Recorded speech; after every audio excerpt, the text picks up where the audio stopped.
Hello and welcome to the Old Man Orange podcast. I'm Spencer Scott Holmes.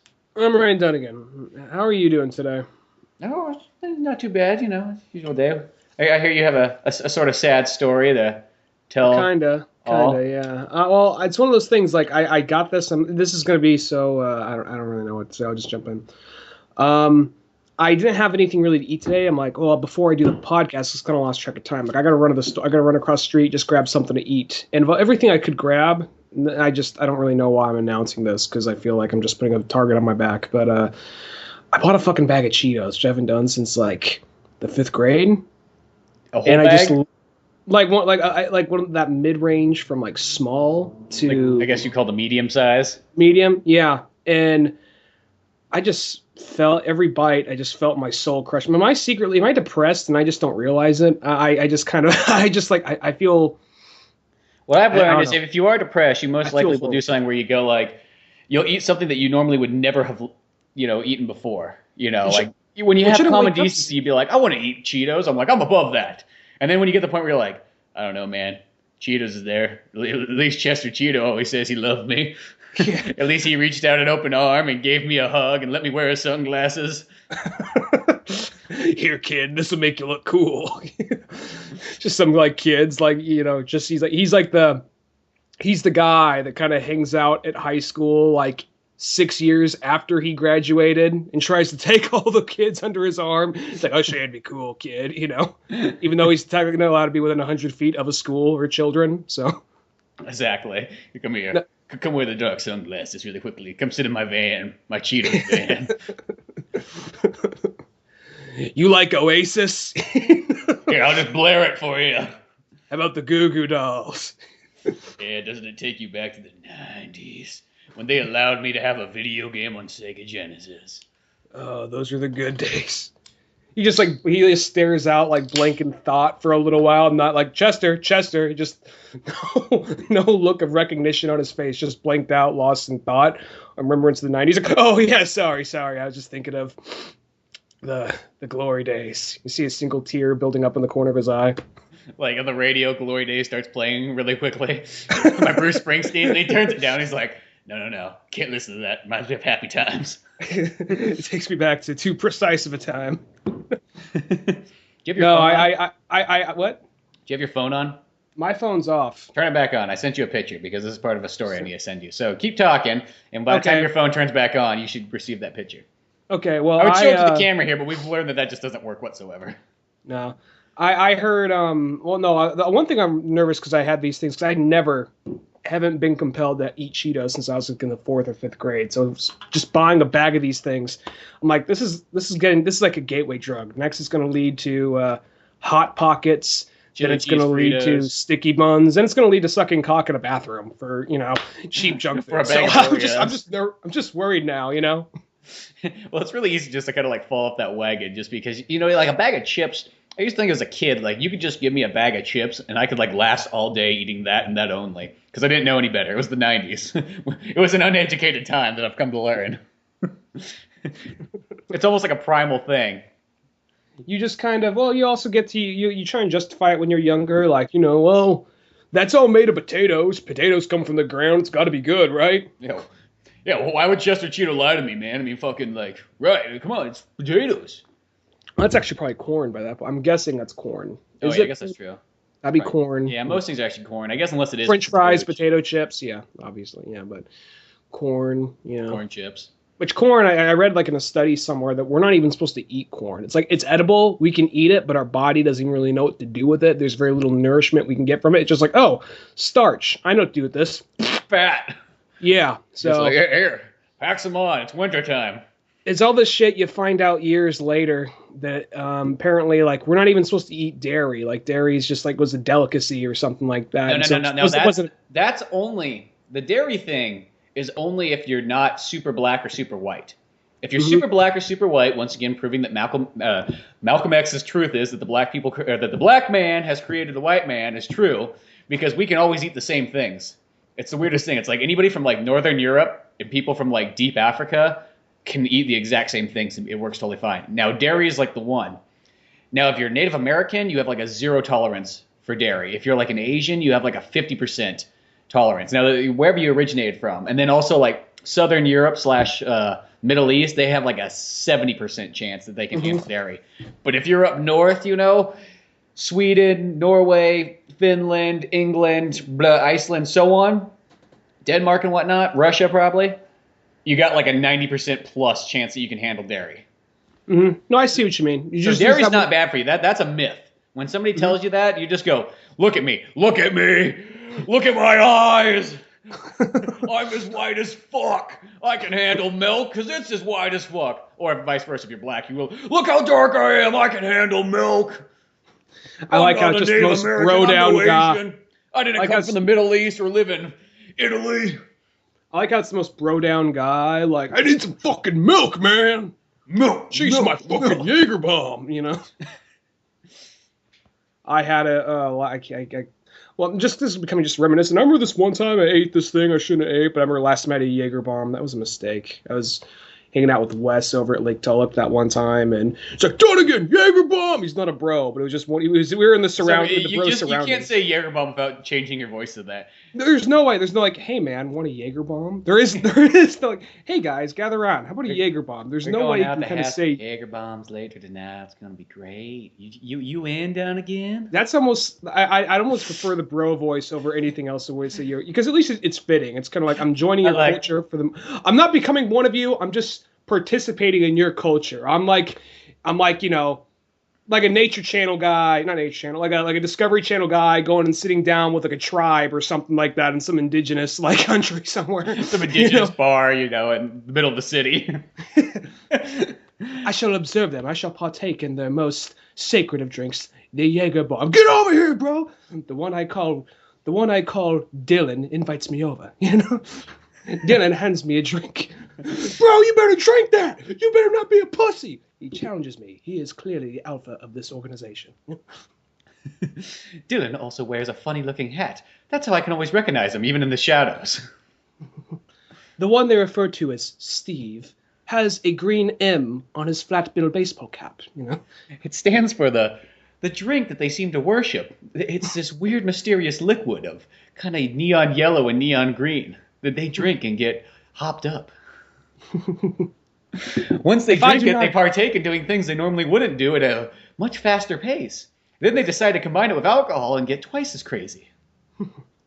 If I do not partake in this delicacy, they will brand me with the word they call the most shamed label, pussy, and berate me till I leave. And they will literally brand me with a P on my ass. Then Instagram it and talk about it for days. Until they find the next poor chap to do it to. Yeah, so Jaeger bomb. Yeah, Jaeger bombs, and then we've learned that milk is not bad. Yeah. Because people have always tried to tell me that milk thing, but whenever somebody tells me that, you realize you're like, one, it's kind of like, it's mostly always somebody who's Portuguese or something like that who can't handle it. So they think that everybody else in the world can't handle it too, but it's like, no. I have the researce here. It's like, don't I know take for a this from fact. me. Don't mess with my Swedish heritage. We can handle milk, goddammit. It's freedom. Plus, one's like, I look at milk as like the core of my diet. Everything is based off that milk. Mm-hmm. I drink it with everything. You need to add protein to any meal, put some milk in there. I did not mean, I was not trying to take that from you. I was not trying to take away your most sacred of like, don't take away my milk, man. Don't fucking do that. I just got that picture. You got my picture? Look at when I was leaving fucking Big Lots parking lot / every other store in there, there was a man. I'll just describe the picture. You look at it, I'll describe it. There is a Kurt Cobain looking guy with scraggly blonde hair, red ball cap with the bill turned up, so he's looking fucking like Dave Mustaine or something, or somebody from like Anthrax in the 90s. Mm-hmm. And then to top it off, he's got cargo pants on, long sleeve shirt underneath a t-shirt, and he's holding a sign like a hobo that says, "Ninjas kidnapped my family. Need money for kung fu lessons." Need $4 for kung fu lessons. Oh, I see what you mean. Yeah, well, I guess it depends how you read it. It's either I need $4 for kung fu lessons, or I need money for kung fu lessons. Okay, yeah, I misread that. You're right. Okay. And I just thought that was just like, you got to give somebody a try. I guess he's being positive. You know what I mean? It's not like I need money for alcohol or I need money for drugs. It's like I need money for physical fitness because my parents are maybe they fucking are kidnapped. We never know, you know. Yeah. Who knows where this guy's been spent? Well, at least, I'll say at least you're being clever, at least trying to put like a smile on your face. I'm not trying to be this guy, but like we've talked about homeless in San Francisco before. Some of the homeless around here aren't even really homeless, just like, I don't know, like trust fund kids. They're just some of them are actually homeless, but some are just trust fund kids or gutter punk kids trying to like, just live off bare essentials by other people. And that's just annoying because they'll sometimes have these holding signs like, lost, stranded, hungry, and alone. This is actually before I lived here. When you lived here, I was visiting you. We were driving my car. I think it was through Haight-Ashbury. Mm-hmm. Maybe it was the Sunset. And there was this one guy and his girlfriend. He was sitting on a bag at a stoplight. We were like right in front of this guy. And we had Motley Crue playing on this radio. I want to say it was Living on the Wild Side. And this guy is holding this sign, this total gutter punk, guy, early 20s. Lost, broke, and hungry. Need money. Then he just sits there holding the sign, just looking at us, gives us a dirty look. Then it flips it over. It says, "Fuck you, pay me." Then the light turns green. The light turns green, and then like it's coming to the main chorus. You turn. I just see you. Your face does not change. It's just the same facial expression. You just slowly turn up the music. Living on the wild side, me. You drive. I remember that. It's just like, yeah, like you think that's gonna get you money. That's right there. It's like, even if I was like, oh, here's $5, and if you flip that sign, be like, never mind, fuck you. Yeah. Yeah, I say this so many times. It's like, I always say, if you're gonna ask for money, you always have to sort of, what? It'd be funny about it, or at least provide a service. Exactly. That's what I always say. It's like, either play music. You don't have to play music good. You can fucking take two pairs of sticks and slap them together and dance, and that's at least something. I'm not asking for much. I'm not asking for you to like, start up your own car wash on the side of the road that's all fancy and nice and whatnot, or have a drive-by like stock buying place or something. That'd be the weirdest thing though. But hobo try to sell you stocks. But that's all I have to say. It's like, or at least if you're gonna make a sign, make the sign funny. Don't just stand there and say, oh, "Give me money. I'm poor and I need it." It's like, no. You can dance, you can sing, you can clap, you can shine shoes. I don't know. You can do something. That's all I have to say. Mm-hmm. Or just flip it like it's a car wash sign or like an advertisement sign or something like that. Yeah, just do something. Yeah. That's all I'm asking for. You were saying is people that have homes and residence and get by okay, like you dance.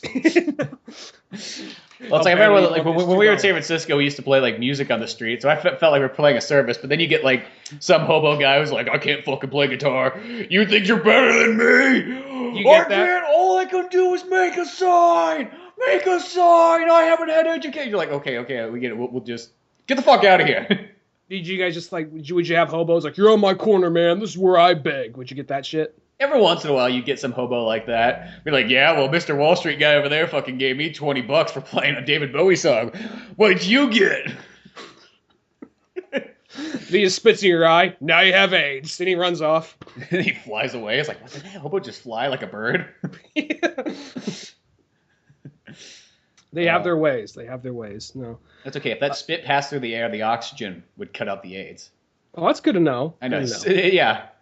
It's good that there's that safety out there. You can know. Oxygen's there to protect us, goddammit. Mm-hmm. That's until he just pulls out his dick, starts jerking off, like, gee. And then, like, just like, grabs your head, just like sucks. He's like, "There will be no oxygen between my dick and your mouth." Point to me in an open wound. Point to me in an open wound. Like, okay, I'll go to a different corner. Shit. I don't need $20 for Victoria's pizza. Secret's working out really good for me right here, but you know what? I'll go stand over there by the Walgreens. Yeah. I hardly see street performers. There's like, the couple big street performers. I say big, but there's like the 3 or 4 people you see kind of like all the time. But I hardly see kind of young people out there doing it. It's always just people that are like been doing it for, I'm guessing, some time. Because they always look a little older. I hardly ever see the college kids out there with guitars or anything like that. It's one of those ones, like, other than the fact that you feel like a hobo and you're asking for money, it's not a bad gig, though, because Well, you at least play music, Well, it's one of those ones that gives you something to do that you like, playing music, and you do get a lot of dirty looks from people because people don't like music, so that's bound to happen. But like, I don't enjoy music or joy. A lot of times you could walk away with anywhere between about like $20 and $40 in like an hour. So it's like, as I said, it's not a bad gig for doing something that as long as you know what you're doing and whatnot. Mm-hmm.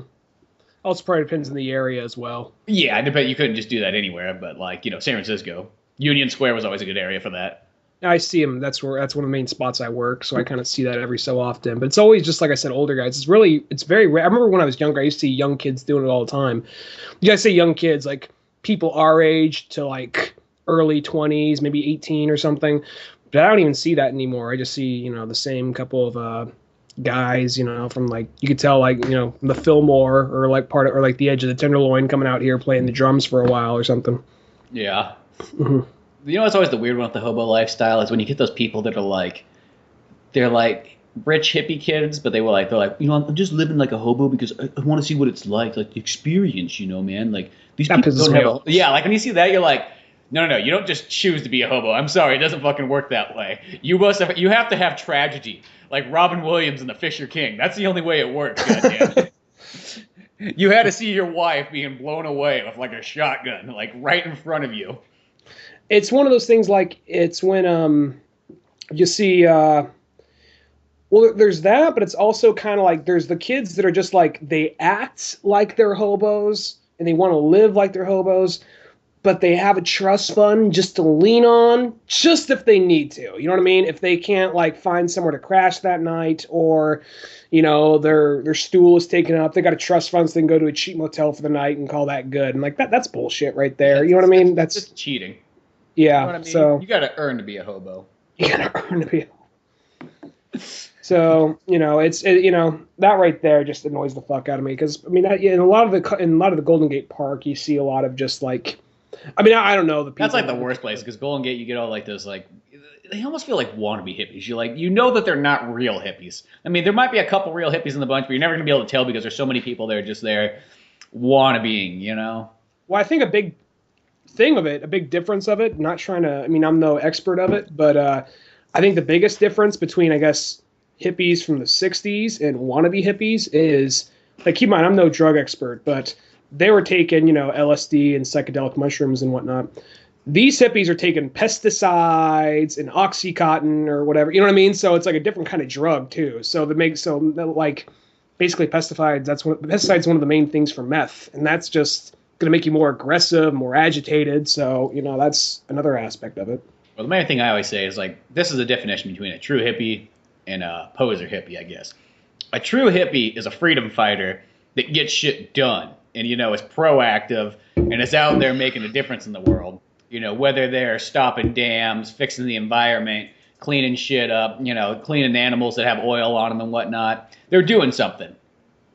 Those wannabe hippies are the ones that just sit there out there, fucking throw a frisbee back and forth and kick a hacky sack around and listen to music and don't want to work. Those are the ones that are like fucking bullshit. Those ones that piss me off. Yeah. I know. I hate. And really, like when people like, I guess you could say the hippie stereotype that everybody like why people hate hippies is because of those ones. Those guys. Yeah. Nobody really hates like the proactive ones unless they're maybe obnoxious about it.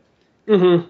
Unless they're being like all Fox News obnoxious, just making shit up. Mm-hmm, mm-hmm. The exact opposite of Fox News. The hippies that just start making shit up. I know to follow their ways.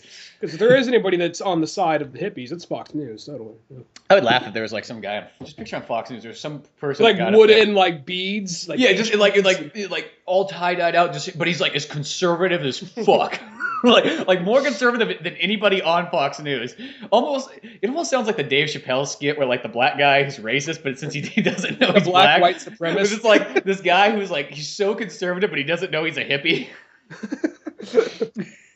He doesn't realize that he is the Woodstock baby. Yeah. He's just this love child created by all the musicians at Woodstock. It's like all their sperm was put into one jar and then this crawled out.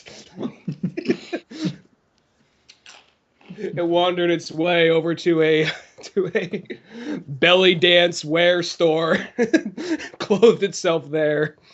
And then from there on out, it learned to speak by listening to Jerry Garcia records. But strangely enough, it didn't like understand like the hippie ways. It just went full on conservative. It became like, pro anti-environment, pro oil, pro war. It's the anti Jerry Garcia. Jerry Garcia left too early, so this thing, it's like it's arch nemesis. It's not. There's no like arch nemesis for it to fight. Yeah, I know. It'd be funny to do it like once on Fox News, like, does anybody like, no, don't say it. He's really doing a good job for us. People are starting to really listen to this guy on Fox News. Should we tell? No, don't point that out. If you point that out, that he might have a mental breakdown. Who knows? We're actually starting to get liberals to watch our fucking station. All right, just gonna go, yeah, man, look at that guy. He's fucking hippie like us. They'll fucking believe anything he says. These immigrants becoming citizens in air quotes, like, man, I never thought of it that way, but since he said it, he makes sense, opening man. Eyes, Bro, I get it. Fuck those immigrants. You know what? I'm gonna go outside and buy what he calls a shotgun. and do my part to go by the border and buy myself an off-road buggy and patrol. And listen to some Godsmack while I do it. He's really opened my eyes. Godsmack, but they sound like a bunch of hip cats, man. Yeah. And they just go down there like, we don't like your kind, bro. They're just like, oh, we're just working. No, man, you go back to your country, buddy. Dude, I will fuck you up. You realize you realize that you're not at the border, you're at Ace Hardware. Like, oh shit, I forgot, man. I'm sorry. Whoa. Where's the border? So I'm frying so hard right now. Fuck. You're yelling at the poor guy. He's just a Mexican guy working here. He's not fucking invading your territory. He didn't cross over here. He's totally legal. Why are you yelling at the Ace store guy? I'm sorry, man. I have no idea what's going on. I'm fucking tripping balls here. What was I doing? I forgot. I don't know. You guys got $4? I need $4 to take a martial arts class to like save my family from evil ninjas. I'm glad we got that secret origin out of the way. I know. But yeah, the good old hippie conservative on Fox News. Speaking of martial arts, though, go ahead. Josh finally brought over that Street Fighter 2 or whatever. No, I guess Street Fighter 2. The new Street Fighter Assassin's Fist movie or whatever. The 2 hours and 45 minutes, like ginormous, like drama epic thing, and it was pretty darn good. My only slight complaint is I will say it is a little long, and it's almost like. It's supposed to be a web series, is the thing. Yeah, well, when you watch it, it doesn't feel like a web series, because I kind of expected it since to be a web series. You kind of would go like, okay, fade to black, fade back open. Like you could tell like when each episode kind of ends and comes back. It feels like it was meant to be just a straight 2 hour and 40-minute movie. Mm-hmm. But there is sort of like a lot of like Street Fighter like trauma in it that kind of like takes time where you're almost like, dude, somebody hasn't thrown a punch in like 40 minutes. They're trying to make the art house Street Fighter film. Yeah, it's like, I guess it's not really like art house, but yeah, you could say so. They're very dramatic, almost kind of like, I mean, not saying, people use this term all the time, but I guess we'll come back around to this later, but the Christopher Nolan attempt at making a Street Fighter movie. Because they sort of, the upside, though, is it still has like a 90s feel to it, and the cool thing about it is they stuck with the original Street Fighter 2 timeline, so it takes place in like 1992. Oh, or no, it takes place earlier than that, take it back. It takes place in like late 80s, maybe 1990. Oh, really? They imply is there little thing says back in 1980 whatever, or does it actually have? It literally says that because when like it says like 1978 or something, and it shows like Ken Masters' dad dropping off Ken at what's his name? Kotetsu's like the dojo. Yeah, that's not his name. But, not Kotetsu. That's Gojin or Gogin. I don't know. Yeah, it starts with a G. I don't know. Well, that was originally Akuma's name, but there was a mistranslation or something, so they just Gokin. They made him his own. Yeah, Gokin. There we go. That's it. Yeah. So he's dropping him off there. It's like 1978 and whatnot, and Ken gets out. He's like, I'm a fucking dick 70s kid. Fuck you, Dad.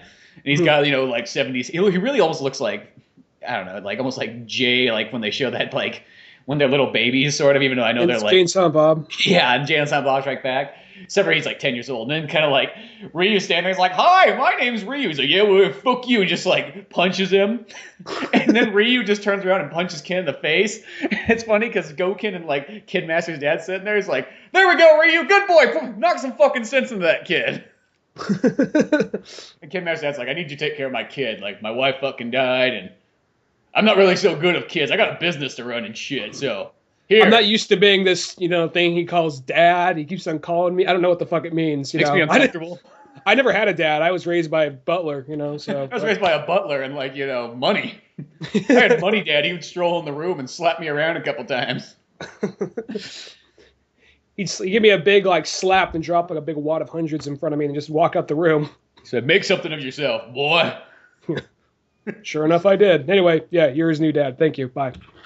But the cool thing about it is, they really get, so many little things. I mean, fucking Ken, Ryu, Ken looks that's, the perfect Ken. Ryu, I think it's kind of hard, the only thing about Ryu is, the way he's drawn is going to obviously look a little bit different than when you get an actual Japanese guy and slap him in there, you know what I mean? Because, this is going to sound a tad bit racist, but most Japanese people are fairly slender, and Ryu is just fucking ripped. So, I know there are buff Japanese dudes out there, but... Well, there's this guy that he's in... I always see him in muscle and fitness magazines and Flex and all sorts of things. I don't remember what his name is, but he's an Asian bodybuilder guy. He literally looks like... I'm like, dude, if you fucking slap a Ryu costume on this guy, he would be perfect. He would look identical, because he's just huge and buff and whatnot. But no, the guy that plays Ryu does a great job, too. But he just kind of... Yeah, as I said, he doesn't look that... Almost like the cartoon, where Ken looks perfect. Ken's so weird. He almost looks like Tom Cruise. He looks like a Tom Cruise stunt double. Tom Cruise with the blonde wig. Yeah, it literally looks like if Tom Cruise fucking played Ken in 1985 or something like that. That's what it looks like.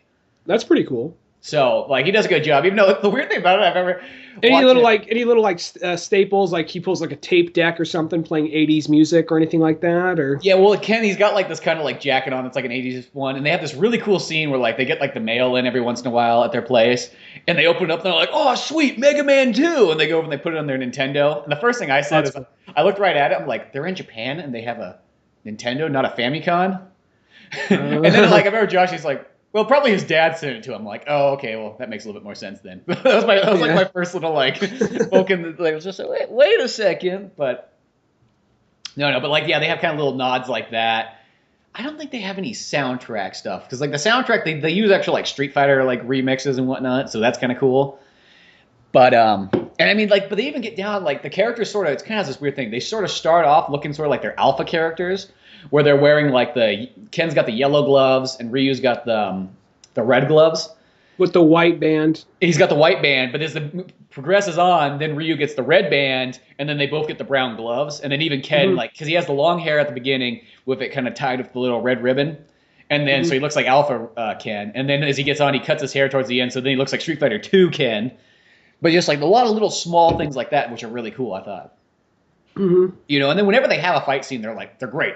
They do little things, even just their combo moves and their small moves, not just necessarily the Hadouken, Shoryuken, and whatnot. They even throw in all just their little things that only if you played the game a lot you would notice, which I thought. Is there I think there's only 4 characters from the game actually in there. I'm sure it's still probably pretty good, but is there only 4 characters Ryu, Ken, Goken, and Akuma? Yeah, that's my only little complaint to it is there's only that's all there is.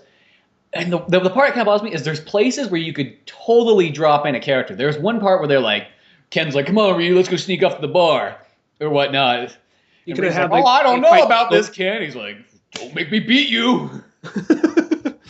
He just pulls out a big wad of money, I'm just going to slap you with my wallet. Well, the weird thing, too, is okay, Ken, he's been at this dojo for, let's just say, 10 years or so since he was dropped off when he was 10 and whatnot. So you think, being in a dojo would have, kind of broken out, that bad boy attitude, but, it's he's still there, and he's still kind of a fucking dick, and he really just, bullies Ryu. But Ryu's Ken's my friend. I don't know anybody else. I was found in the woods when I was 2. Ryu doesn't know any better, so he just assumes he loves me. That's why he kind of tortures me slightly. But they go off to this bar, and there's literally a part where they're oh, dude, look at, or Ken's got a bunch of girls, and then all of a sudden they're look, fighting, and then they walk in there, and there's a bunch of U.S. military guys fighting. I'm Guile. Oh, fucking Guile or Charlie. I'm such a perfect place to drop them in. and they don't do anything there. It's just like they kind of like Ryu fights. I can't remember. It didn't even have to be. It didn't have to be like it was like how it was in 2V. It could have just been like a honor, like an honorable kind of like, hey, I'm Charlie. How about you step in the ring? Let's see how this goes. You know what I mean? Yeah, just a like, cameo. oh, that's a hell of a punch, kid. So like neither one of them, because I mean, both actually all three, Ryu, Guile, and Ken, all three of them were fucking dicks in 2V. Well, Ryu's still kind of like, he like doesn't still know any better. They always make Ryu kind of like, hey, I'm Ryu. I'm just kind of out there. Unless it's like Street Fighter 2, the movie, where he's like, I'm serious. I'm just here traveling the world. Standing up on top of this cliff. Well, I think the perfect Ryu is like, well, there's that Ryu, and that's basically the same Ryu that's in I think one of the best representation of Street Fighters outside the video game is the comics. Yeah. I think that's a perfect representation of characters as well as Ryu. I think because, he's not an idiot, but he's just like socially off. He's been traveling along the countryside barefoot his whole life. So it's kind of like, and they'll use that to something. I mean, when he goes to the wedding, to Ken's wedding, he'll put on a tuxedo and all that. But beyond he might that, not wear shoes. He'll wear shoes still. But like beyond that, though, he will just like be in his usual attire if he doesn't have to do that. And just some of the humor that he says, like the funny scene, they managed to get some good humor in with Ryu, like the part where, and it's not even kind of like he's so stupid. It's more like, oh, that makes sense, like he says like, I gave you a phone. Why didn't you, to keep in contact? Why didn't you ever call me back? He's just like, oh, I couldn't figure out how to turn it back on. Then he gets like the battery died. You have to plug it into the wall. Like, oh, well, I'm just strolling around back roads the whole time. I don't know. Like, there's another one. It was like a Sakura miniseries, and Sakura says like, look, we gotta keep in contact somehow. So he goes to like a little internet bar somewhere. He's talking to Sakura. And she's using all like these abbreviations, internet slings, and emoticons, and he just looks at it like with great confusion. Then he starts typing. It says like 40 minutes later. It's like 2 sentences. Says, hello, Sakura. I am doing well. Thank you very much. I think, very proper like English. Goodbye, I think. That was hilarious. Yeah. But no, like, one of my own complaints for the movie being 2 hours and 40 minutes long, I just felt like you could have once again, don't have to be big characters, or I mean, like make them like a main character, just slight cameos. Mm-hmm. There's the only other they do like a name drop because like they go to the second dojo later on, pretty much where Goken trained when he was younger, and they're looking at this list on the wall and it shows like all these different people, and Ken makes this. He points out and goes, "Who the hell is Dan?" Oh. So they do like a little drop like that. But I'm like, man, that would have almost been the ideal place. Just throw Dan in there for like. Just a second, like just comes in and challenges him, gets his ass kicked. Yeah, like that again, Yeah, like that was my only thing. It's just like there's just so many little places. Because the thing is, it's okay. Yes, it's a lower budget movie than a Hollywood picture, but you can still tell that it's pretty darn like high budget. I mean, obviously this guy has a lot of connections and whatnot, and the crew was huge on it. It's no little movie. If it was, I'll say this: if it was a straight up like. Once again, I always just use this reference. If it was me and you out there fucking making a Street Fighter 2 movie, then I could say like, oh, okay, well, you can only do what? Does the sound go? It cut out for a second, but it's back. Oh, okay. If it was just us out there making one, we only had, a handful of people and whatnot, I can understand. But it's one of those points where it's like, you could just find somebody to dress up as fucking, go get some bodybuilder, dress him up as Guile, dress another guy up as Charlie, just have him fucking shake hands with Ken and Ryu. That's about it. Mm-hmm. I mean, once again, it's still like, maybe if the movie was only an hour and a half, I don't think that would have bothered me if it was just the 4 characters. But just since it's 2 hours and 40 minutes, you're just kind of going like, there's going to be somebody else in there. Come on, there's going to be somebody. Yeah. Well, I still want to see it. It sounds probably like the best live-action Street Fighter movie made so far. Yeah, I would definitely say it's damn good. When it gets down to like Street Fighter adaptation stuff, I think the only 3 good. Well, I haven't seen this one. I guess this would make the list. But I think the only 2 good Street Fighter adaptations really is like Street Fighter 2 the movie, and then Street Fighter the comic, and like 2V is okay. I think it's all right. I like 2V. It's one of those ones like I liked it more when I was younger, but I still enjoy it. And maybe it's just the fact that since I liked it so much when I was a kid, I think Street Fighter 2 is still pretty darn amazing. That movie, and plus that movie, you don't really think about it too much, but that was a groundbreaking movie. It's one of those ones people just think of it just as any other anime, but when that came out. That was one of the first, I'm going to say this, cartoons to be appreciated by adults. That was kind of like the whole thing with that movie, is they used it like, it's fucking PG-13. You know what I mean? I remember they played it on HBO. That was a big fucking deal too, because you never saw cartoons on HBO. Like maybe Who Framed Roger Rabbit was the closest thing you're gonna get. So playing that on HBO, making it PG-13, it was this big kind of step up, just saying no, cartoons aren't just for kids. Here, look, here's some fucking adult material, and I think that's what makes that movie such a groundbreaking release. After a while, they started playing just random animes on not like on Stars Action or whatever, but like on actually HBO, just a random I think they had a little slot they'd flip in, and I remember Ghost in the Shell was on there, some obvious one, Ghost in the Shell, and they had Tekken, and they had the Sonic the Hedgehog anime movie on there. So yeah, that was a little bit later though. That was later, yeah, but that was. This literally came out because that movie came out in theaters. Street Fighter 2. I mean, obviously it was limited release, but still. It came out in theaters. That was another really big deal, It had a soundtrack by Korn. It had a really big. It has Korn. It has Alice in Chains. It has Offspring. I think maybe the Offspring. I don't think the Offspring are in. I think I would remember that. I remember they had Tekken. They had, even though it was years later, they had their this is our retort to the Street Fighter 2 movie, which that had They forced the music by Offspring, Power Man. I think Power Man 5000. Now, is that the anime one? The anime one, yeah. I remember they got a bunch of licensed music in that as well. Most of them were bands just kind of disappeared off the face of the earth, but they did have Stabbing Westward, Offspring being probably the biggest one on there. And that movie's not even all that great. The movie's all right, It's not bad. I liked it when I was younger, and it was just one of those things that seemed like it kind of started off early.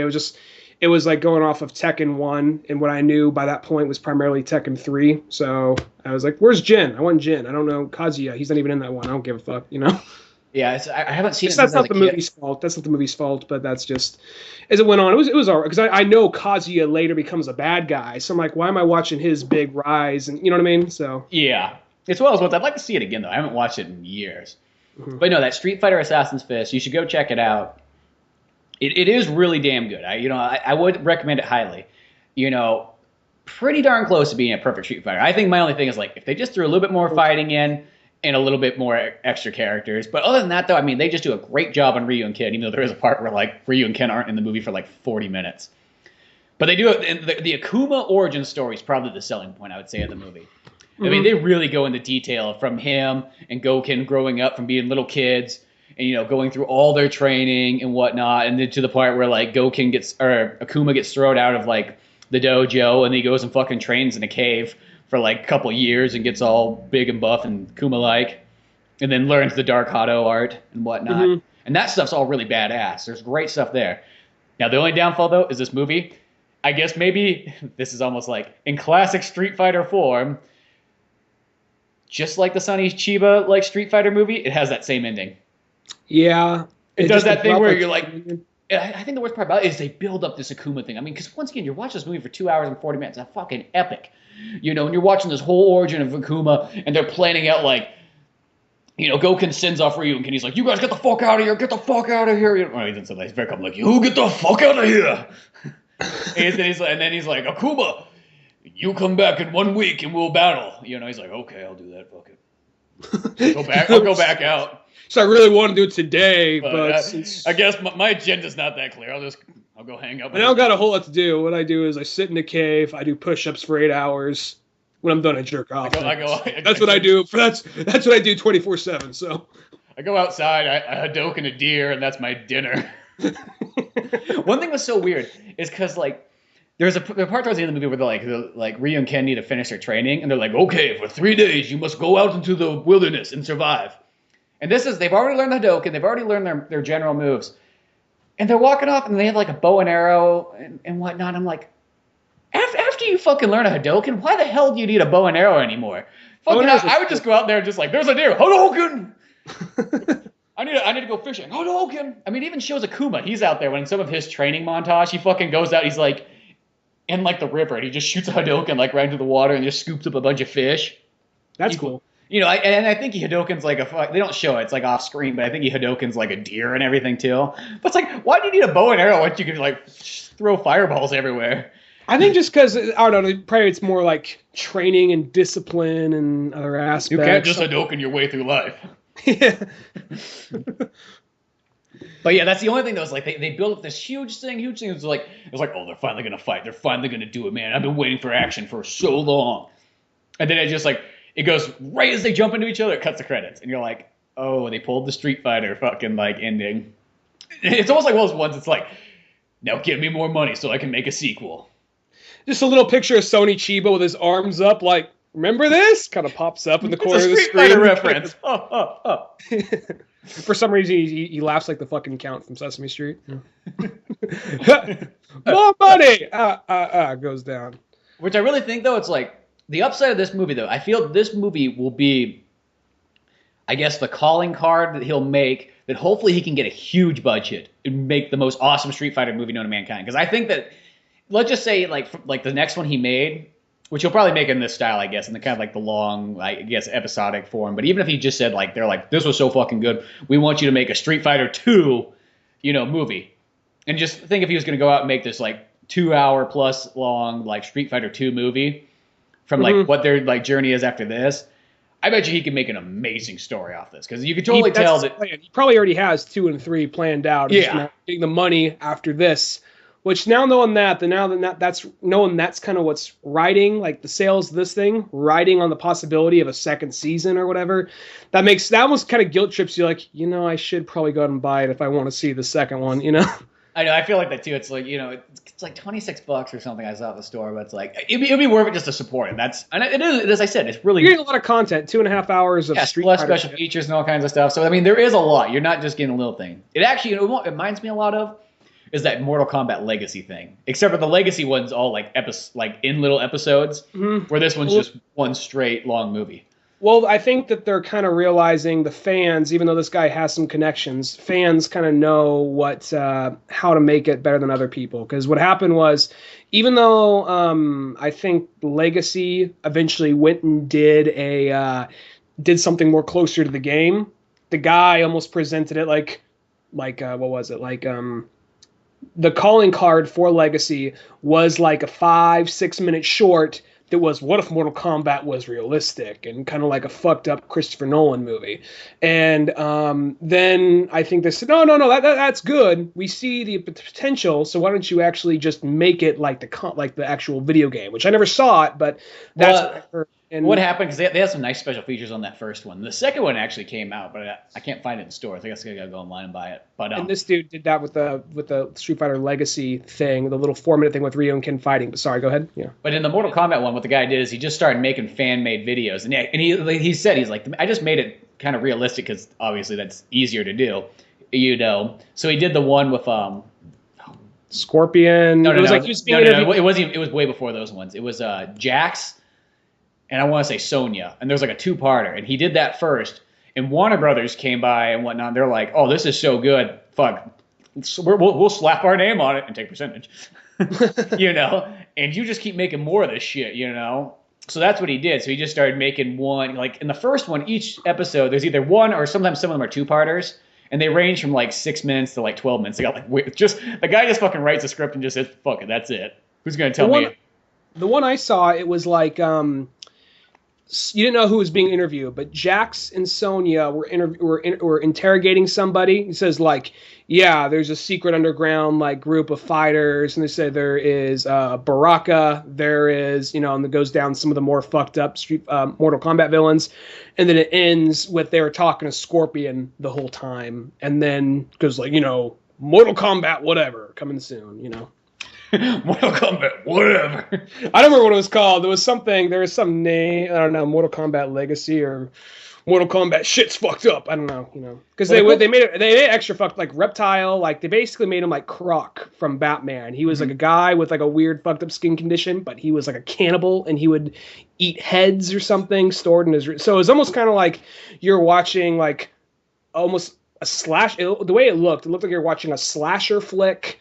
Fighting game movie sort of what it kind of looked like. I mean, it looked interesting. I mean, if it came out like, oh, I'd check it out, just kind of curious, but Well, the cool thing about that Mortal Kombat Legacy is it went on. It's like it kind of got away from being like I think they just used the characters that are like the realistic characters first, and then once it got to like the Sub-Zero and Scorpion kind of story, then it was just like regular Mortal Kombat once again. I could probably. I never even. I mean, I played Mortal Kombat. I don't really know the characters all that well. I know like some of the basic stuff, but I mean, beyond that, I know there's a realm that's Well, basically. Mortal Kombat's it's like Street Fighter where it has a really good story. Because people always want to give that like crap that like fighting games don't have good stories. And it's like, no, no, no. Some of them have like amazing stories. Like I think Street Fighter has an amazing story. I think Mortal Kombat's another one that has an amazing story to it. I think the problem is that whenever they try and make a fighting game movie, they just take the format from like Enter the Dragon. We've seen that so many times. Like, oh, why don't you come to my abandoned island that's ran by a fucking crime lord and you're all fight and I'll secretly pick you off one by one. I think every movie does that, and sometimes it works, sometimes it doesn't. We've just seen it so much by this point, so it's kind of like I think most fighting game movies, it's just like let's just figure out what we can do. It sounds like that Street Fighter one had it could use more characters, but it sounds like that one had a good idea. Yeah, pretty much as I said. Like the only thing, if it just had more action and more characters, I think it'd be fine. Yeah, I think that would just make it pure perfect. But I'm going to kind of like waive that just a bit, and because overall it's just damn good. But it's like, well, Mortal Kombat, it's like that very first one. It kind of has the Enter the Dragon story, but I think that for that time period that worked fine because there wasn't so much stuff out there like that. But nowadays it's like I know that's kind of generally. I feel like that's how you make a fighting game. Well, like, why are these guys all together? It's a fighting tournament. It's the same. That's what Dead or Alive story is. That's what even Street Fighter has that too because they have like Now this is all in hindsight, but I think that it's. I mean, I know that like most video game movies are not all. Most video game movies are either mediocre to bad, but I think that. See, I'm kind of on the other train where I actually like a lot more video game movies than I hate them. There's not very many I hate. There's a lot of them that are just kind of like, oh, here's another one of them. It's not amazing. I think like as far there's like nostalgia and stuff I can kind of see that I think some of them are like a little judged too harshly. But then there are ones that I think were just kind of a quick cash grab and they weren't like god awful, but there's really nothing that amazing or special about them.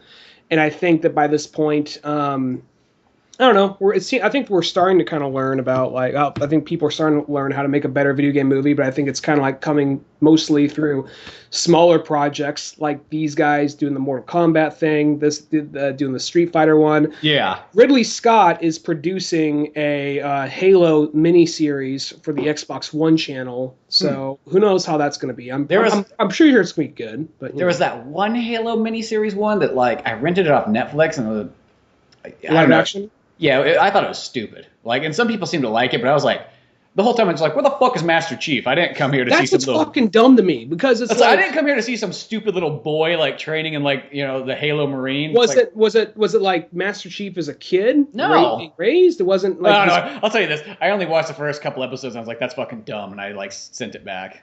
Was his name John? Because I read one of the prequel stories. And I don't think he was Master Chief whatsoever. I think it was just, the one they were talking about... I want to say he was almost part of the ODST or something like that. I'm not, even though I've played every single Halo game, I'm not, I don't have that mythology knowledge of, the universe as well. I don't really have, there's a time I was looking more into it, but I don't really know a whole lot of the Halo lore or any of that kind of shit.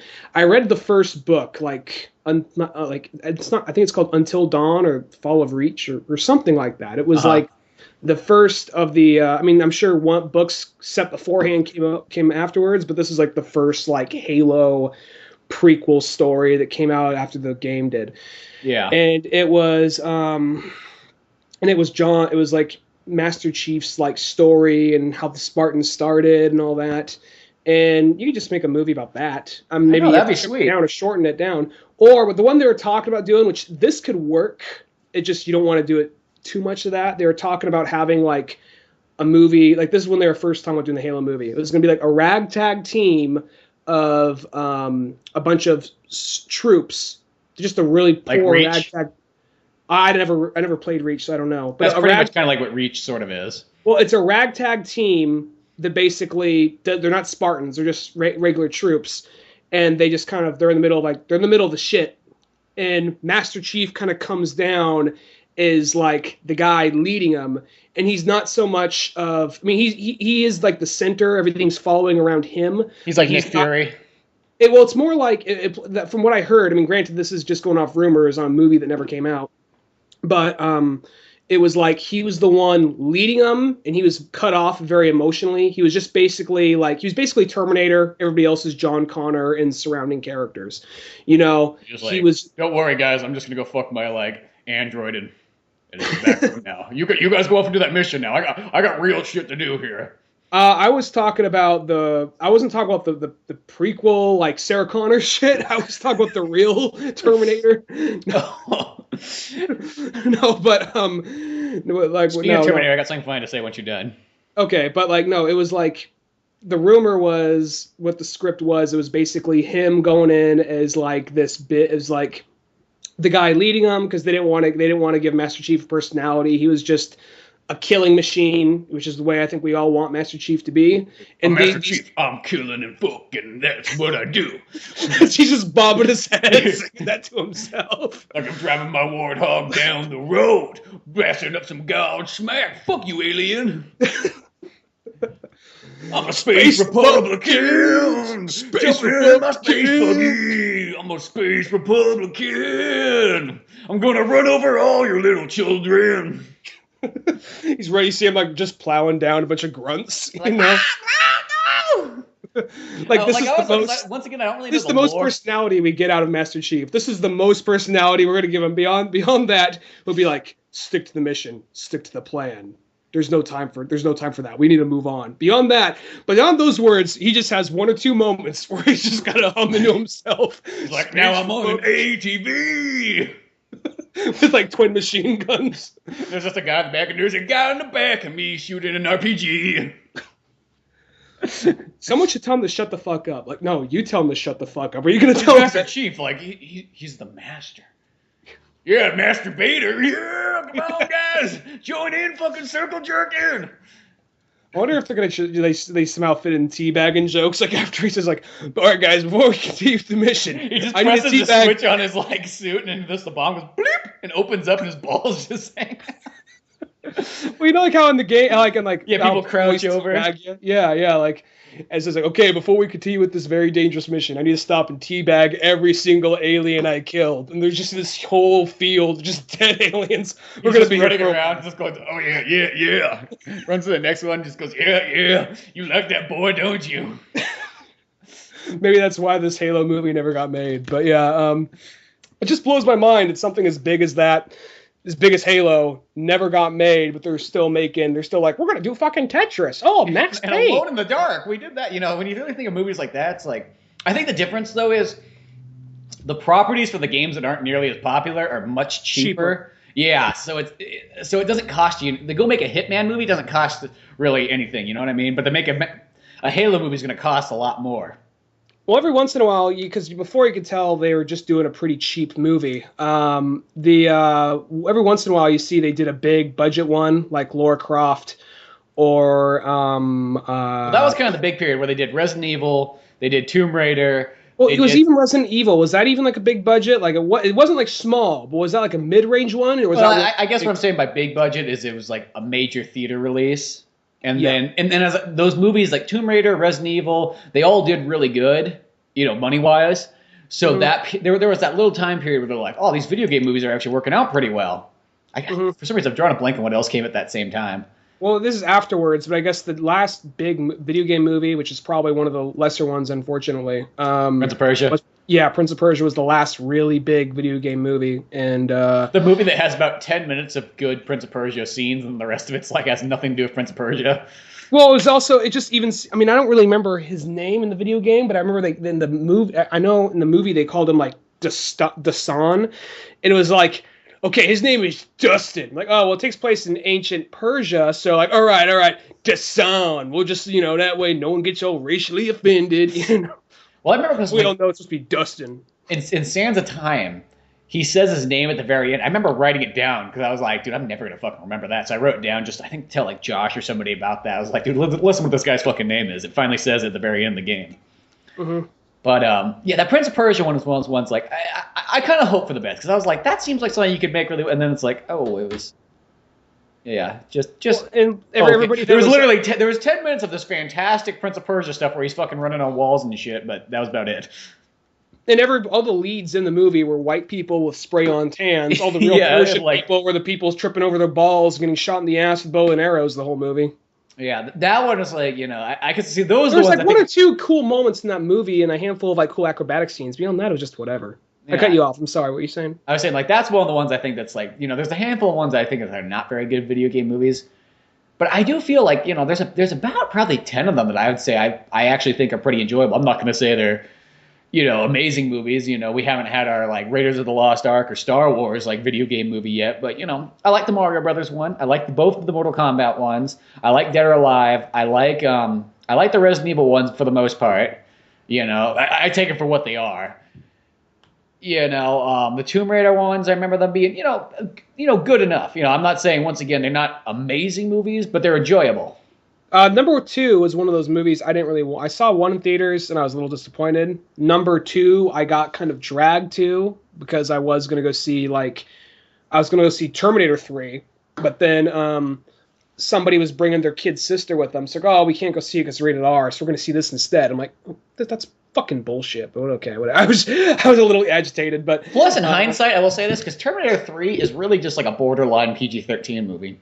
Yeah, but at the moment I was just because I was like, you're looking like so Terminator Arnold Schwarzenegger, Terminator Arnold. And then once I meet them, they're like, yeah, I brought my kid sister with me, so we're gonna go see that instead. But and I was just like, fine. But that movie ended up just being like, it actually surprised me. It ended up being way better than I thought it would be. And I mean, I don't know if I'd enjoy it now, but number 2 is like, okay, that wasn't so bad. But that's what I mean. Like as I said, they're not like, well, we'll use Terminator example. They're not like Terminator 2 good, but they're still like, enjoyable enough that like you could probably watch it again at some point, and you'd maybe watch it again down the line.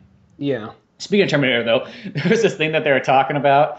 I heard it on the Arnold fans that there might have this rumor storyline that Sarah Connors might have like in her past or whatever, her parents died or whatever, and then her pretty much I guess you could say her foster dad is actually a Terminator that she was raised by, but she just didn't know it. It was one of those ones like somebody sent a Terminator back in time to like watch over her. Makes sense. It just sounds like Terminator father.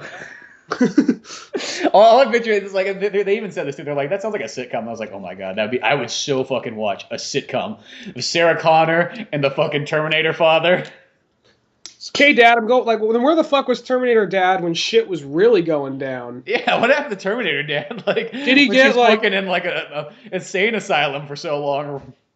Well, like, what did Terminator father's battery is worn out. And how did he hide that? Like, Dad, why is it whenever you take a piss in the bathroom, it's just the whole, like, toilet's just filled with oil, It's just one of those things, like, how do you, I mean, I get the concept, but how do you cover that? How does she not know about the fucking robots and all this and that when her foster dad was secretly a robot? And how does that thing die? Like, I'm assuming, like, is there the secret war, the thing is fighting the whole time whenever she's not looking, Yeah, I know. Like every day of her life. I don't know, my dad goes out at nighttime and then like he comes back all bloody and beat up. Well, sort of. I guess it's other people's blood.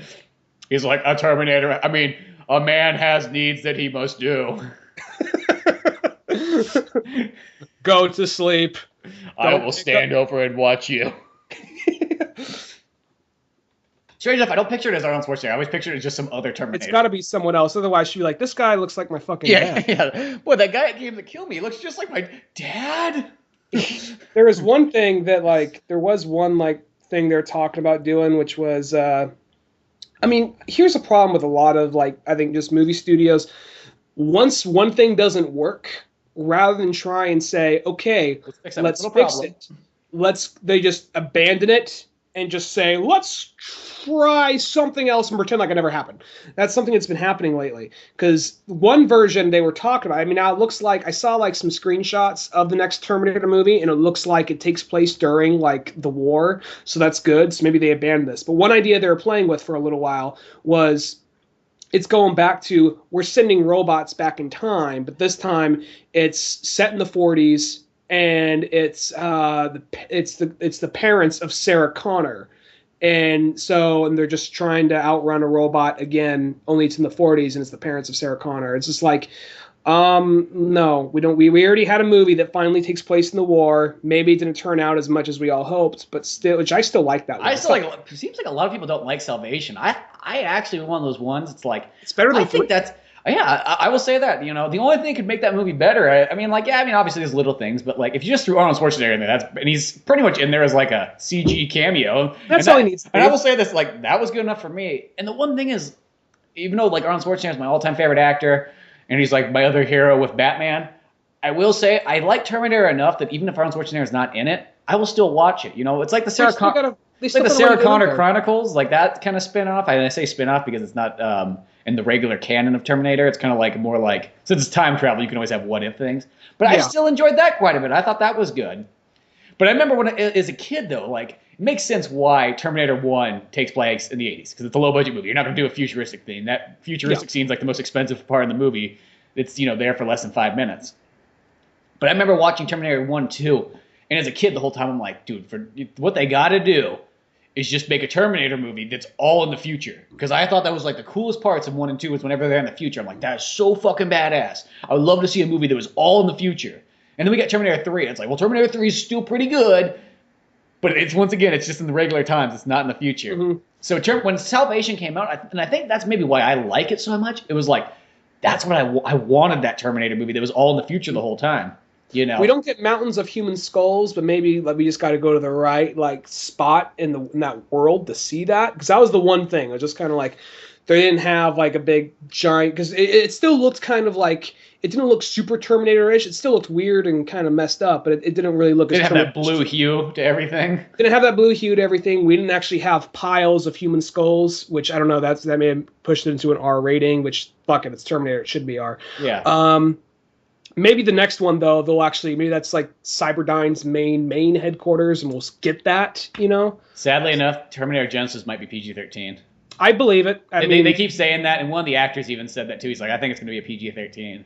I hope it comes out being R, but if it does, PG-13. I mean, we already settled for like a PG-13 one before, so... Well, yeah, and I'll say this. It's not always the worst thing. I mean, I wanted R, but it's not always the worst thing. Ironically, Die Hard 4... I'm one of the few, you and me are two of the few people that like Die Hard 4. I think it's pretty good. PG-13. Went back to being an R for number 5, the worst Die Hard movie made. So. Yeah, and two is that one's another one of those movies where it's like, it's barely even R. That really, the unrated version of Die Hard 4 is more R than the Die Hard 5 is. You know what I mean?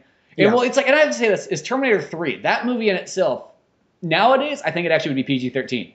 I think just at that time... They say fuck too many times. Beyond that, though. But they only say it like... I don't think they say it more than 3 times. Because last time I watched it, and like they cut away from pretty much all the very violent parts. There's the one part, the most violent part I can think of is when the girl is in the car with the cops. The robot girl is in the car with the cops, and she punches through one of the cops and starts driving. Through with the steering wheel. It's like there's a couple like, you know, violent parts, but it's like it's so close. I mean, yeah, maybe it would still be rated R, but you know, it's not like as far as it should be. But you think that's one of those ones, you think they would learn from Expendables 3 to be like, okay, don't do the PG-13 thing. That didn't pan out nearly as well. Just make Terminator Genisys rated R. You know what I mean? I think it's one of the ones. Like, I think most parents don't. I think most parents are going to take their kid to go see like a big '80s style action movie. I think most of those parents by this point don't care if it's rated R or not. You know what I'm saying? Well, I think that the days of like where parents do take them. I know that's not a frequent thing, but the parents that are going to say, who are into like say Expendables and that kind of shit. By this point, they've probably showed their 9 or 10-year-old like Terminator, Rambo. They showed them all that by this point, so it's probably not a big shocker to them because Expendables is, I mean, even though it's pretty violent, I think it's fairly manageable. It's nothing that bad. Well, I think this day and age, unless you got some weird like Christian family or something like that, I think we are kind of past that time period where like, you know, kids are allowed to see rated R movies before they're even 10 years old nowadays and stuff, like, you know, in a good household. I think that's just. Is once again, unless it's a Christian household or something weird like that, it's like that's kind of an old-fashioned thing to like. I mean, no, they're not just going to go out and show them any R-rated movie, but you know, there's a lot of R-rated movies that are pretty darn, you know, safe overall. Like, I don't think you should. In all honesty, I don't think you show a kid like Rambo 4 right off the bat, or Clockwork Orange or something like that. Yeah, because Rambo 4, that's even to me, that was actually kind of shocking. Like, oh my god, they're actually showing them pretty violent. Yeah. I was actually really taken back for a second, like, because even when they got, and that's my second favorite Rambo movie, but that was like so shocking when you actually saw like how realistic the violence was. Like when someone got cut open, you actually saw the organs fall out, and they're actually killing pieces just shooting off all over the place on them. And it's one of those things. In an action movie, I was really taken back. I was like, oh my god, I wasn't really enjoying it. I was like, this is fucked up. But then by the time it got to Rambo killing all those guys, get him! Yeah, it totally got you amped up, ready for it, you know? Well, you know what I think the main reason why Terminator Genisys is going to be PG-13, if it is going to be, though? It's due to the success of all the comic book movies. Yeah. Because they are all PG-13 pretty much. Well, at least all the successful ones are pretty much PG-13. You know, but once you have Guardians of the Galaxy and Captain America and Superman and Batman and all that stuff, I think that's why, and I think they want Terminator to sort of be in that same category as that stuff. Now, as I said, it's like, you know, regardless, I would see Terminator, if it was a fucking G movie and as long as Arnold Schwarzenegger was in it, I'd be there anyways. I'd be impressed to see what they do with a G-rated Terminator movie, but, you know, it's one of those ones that's like, but it should be R, though. It just seems weird, you know? It's kind of like, where I always thought they went kind of wrong with, like, we all learned this with Alien versus Predator 2, was that, why make that PG-13? You know what I mean? It's Alien and Predator. It's like, those should just always be R. Why, you know? I think the first one was PG-13, the second one was R. I never saw. Oh, is that what it was? It the other way around? I thought it was, for some reason, I thought the first one was R and the second one was PG-13. Second one was R. Okay. I never saw it, though. I never saw the second one either. I feel kind of bad. I feel like I should just see it to see it. I know people say it's all bad, but, I feel like I probably would get something out of it, you know? I don't know. A lot of times I take things that people don't like.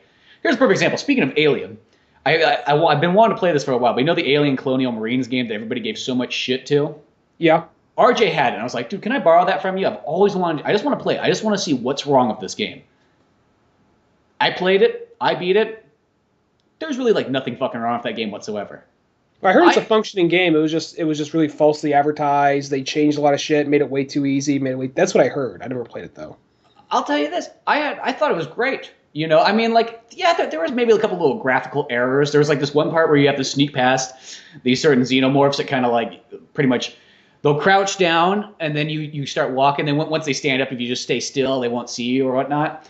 And the weird thing is when they stood back up, they had no animation. They literally went from crouched just to be standing, like, instantaneously.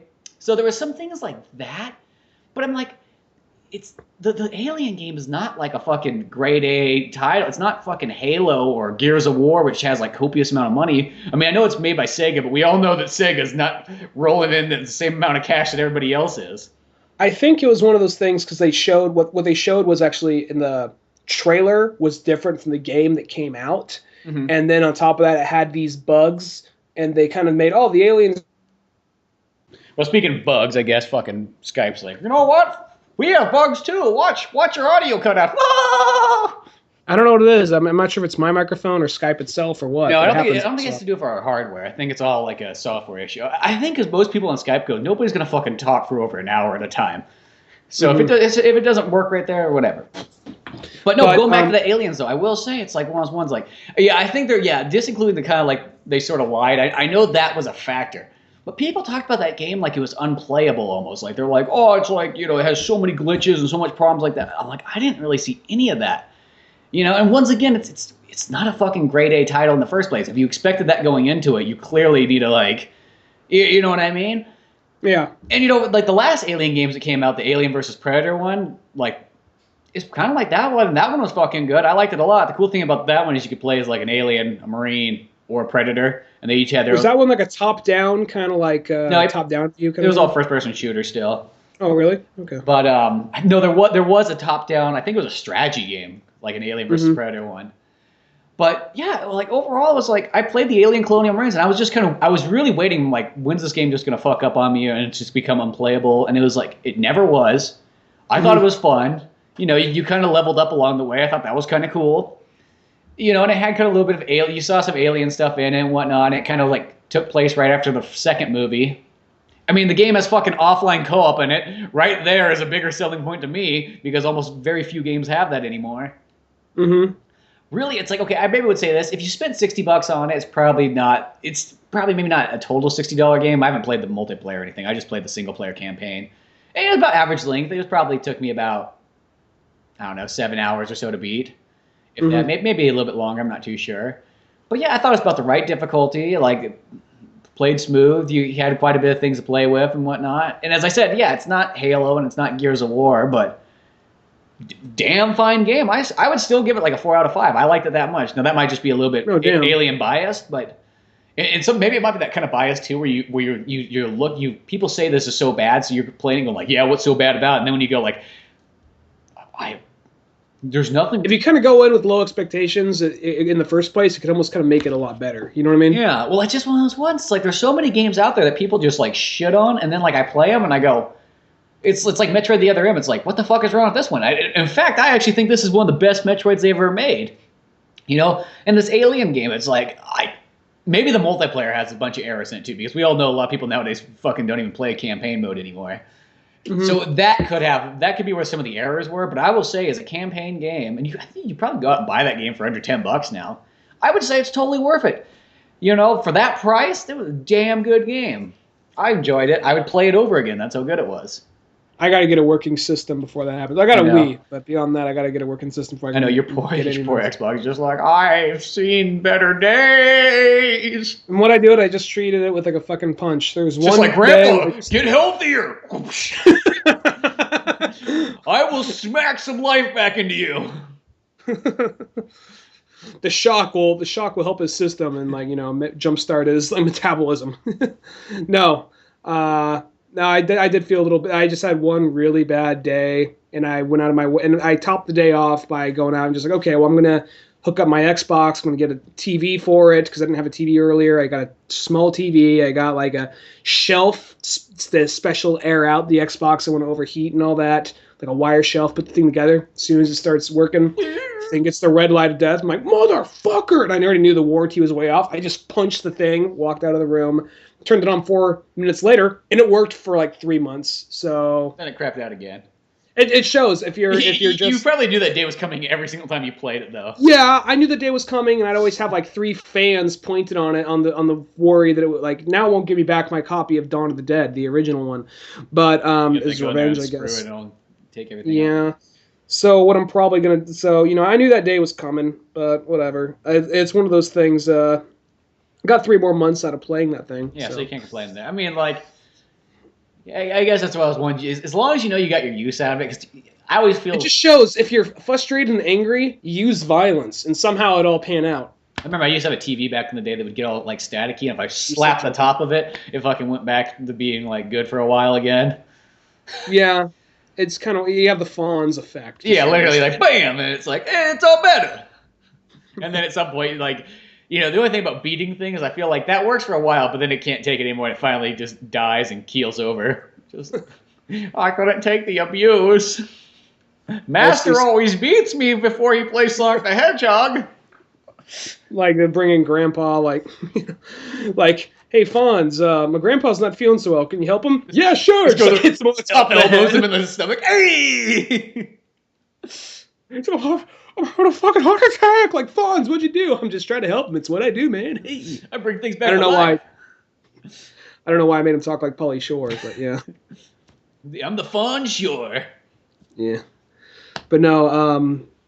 Actually, I saw. What was I gonna say? Rough transition here, but I saw a fuck ton of movies the last couple of days. I know it sounded like you did. You saw all sorts of stuff. I saw, and I'll make it quick because I know this is gonna be kind of a one-way conversation. But I saw like Interstellar.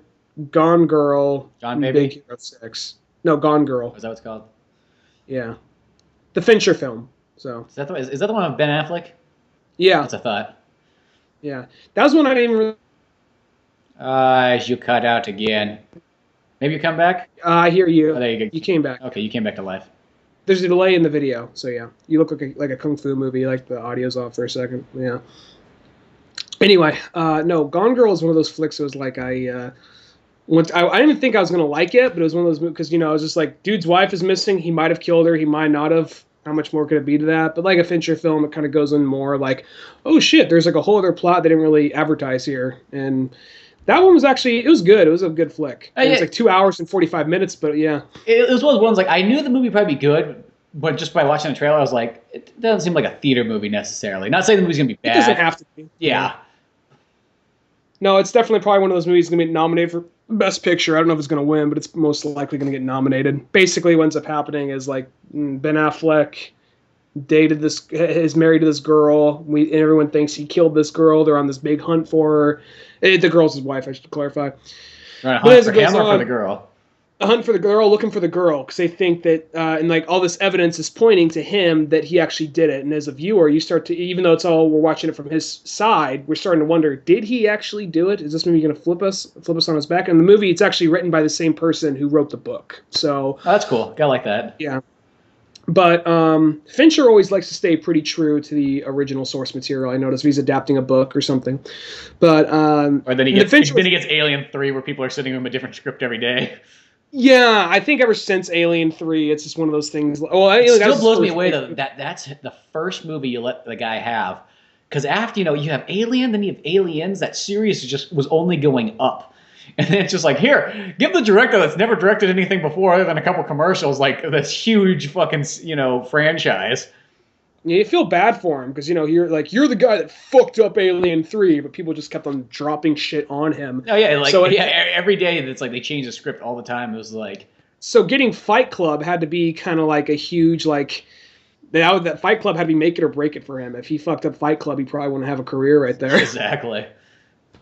But no, this one was good. I mean, I think I'm not gonna lie, there's a little bit of a bias. Every Fincher movie I see, I'm kind of like, is it going to be Fight Club? And they never are. That's my only. And that's not to say that it's not like a good movie or that it's not well directed or it's not well made. Fight Club is just a different type of movie than everything else he makes. I mean, it has the dark, seedy kind of thing to it, but I mean, a lot of his movies, even though they can still be kind of dark or heavier overtones, they still kind of have they still look kind of. Let me put it this way: they're darker, but they don't have that grit that Fight Club had. You know what I mean? Well, you could say this. Fight Club's like the Pulp Fiction of his movies. And sadly enough, that's the only thing is like, I like David Fincher, don't get me wrong, and like I've always enjoyed his movies. But other than Fight Club, I've never found any of his movies amazing. And I'm going to say this. I think it's due to the fact it's like he needs a good writer to make a movie really good. And that's what Fight Club has. It had Chuck Palahniuk, Yeah. So one of my favorite writers. So it's like, in a sense, since David Fincher pretty much sticks pretty darn close to the book overall, I think that's why that movie's so good. So you almost can say it's not he just did a good job of adapting it, Mm-hmm. But if he doesn't have somebody writing really, really fucking good material to start off with, then on top of it's just a beautiful looking movie too, and the camera angles and all that. I mean, later he'd work that whole zoomy zoom through the walls. In the Panic Room, which is just an okay movie. I like Panic Room. I guess it's okay. I actually when I watch those kind of movies, just like these are movies made to like scare like rich white people. That's what this movie is for a little while. I'm not gonna lie. Well, Panic Room. I mean, at least you kind of at least it was Jodie Foster, so someone you actually like. It wasn't just like, here's vanilla rich bitch miscellaneous person number one. It was actually, you actually liked her, and you had Forrest Whitaker in there to help the movie move along. Forrest Whitaker. You always got. You had the creepy balding guy there, and like I actually do like Panic Room. It's not like an amazing movie, but I do like that movie. I just thought that one was to me that was just an And I like 7 too. I like 7. And 7's another one too. It's like I just thought that's a movie that people seem to love the hell out of, and I just thought it was okay. You just don't like murder. You don't like murder. I don't really like murder. It's weird. It's funny. I always feel like I like Batman, but I just in general I do not like detective police stuff. I don't know why. Well, Batman punches shit at some point, so that's why.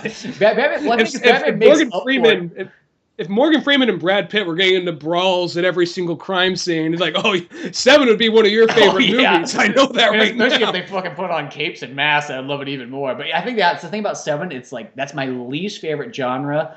Is that kind of murder mystery kind of? I don't know. It's just there's something about like that, and it's weird. We've talked about this before on the podcast. It's like I like police stuff like Lethal Weapon, Die Hard, but I don't like police stuff like CSI, Law and Order. It's a weird fucking mix. They're both police officers, but they just do it somewhat differently, and that's how I can enjoy it. I just see kind of like the way you direct 7, the ending once like they're out by the windmills. and the messenger comes by with like What's in Gwyneth the Paltrow's box? head in the box. Yeah, I just see you if you had it directed like Brad Pitt just pulls the head. You actually see the head. He pulls out of the box. He's like, no, and then like he gets into a big kung fu fight with Kevin Spacey. All of a sudden, like he just And like it starts fucking raining kicks. and shit. Just to They just make get it into more this epic. big like brawl, and then like for who the bell tolls by Metallica starts to play while they have this slow motion fight in the rain. That'd be badass. I know if you made it, that's what the movie would be. But you know what? It's like fucking Lethal Weapon has such a great ending on the first one where Gary Busey and fucking Mel Gibson are fighting outside in the fucking rain. Oh, so good.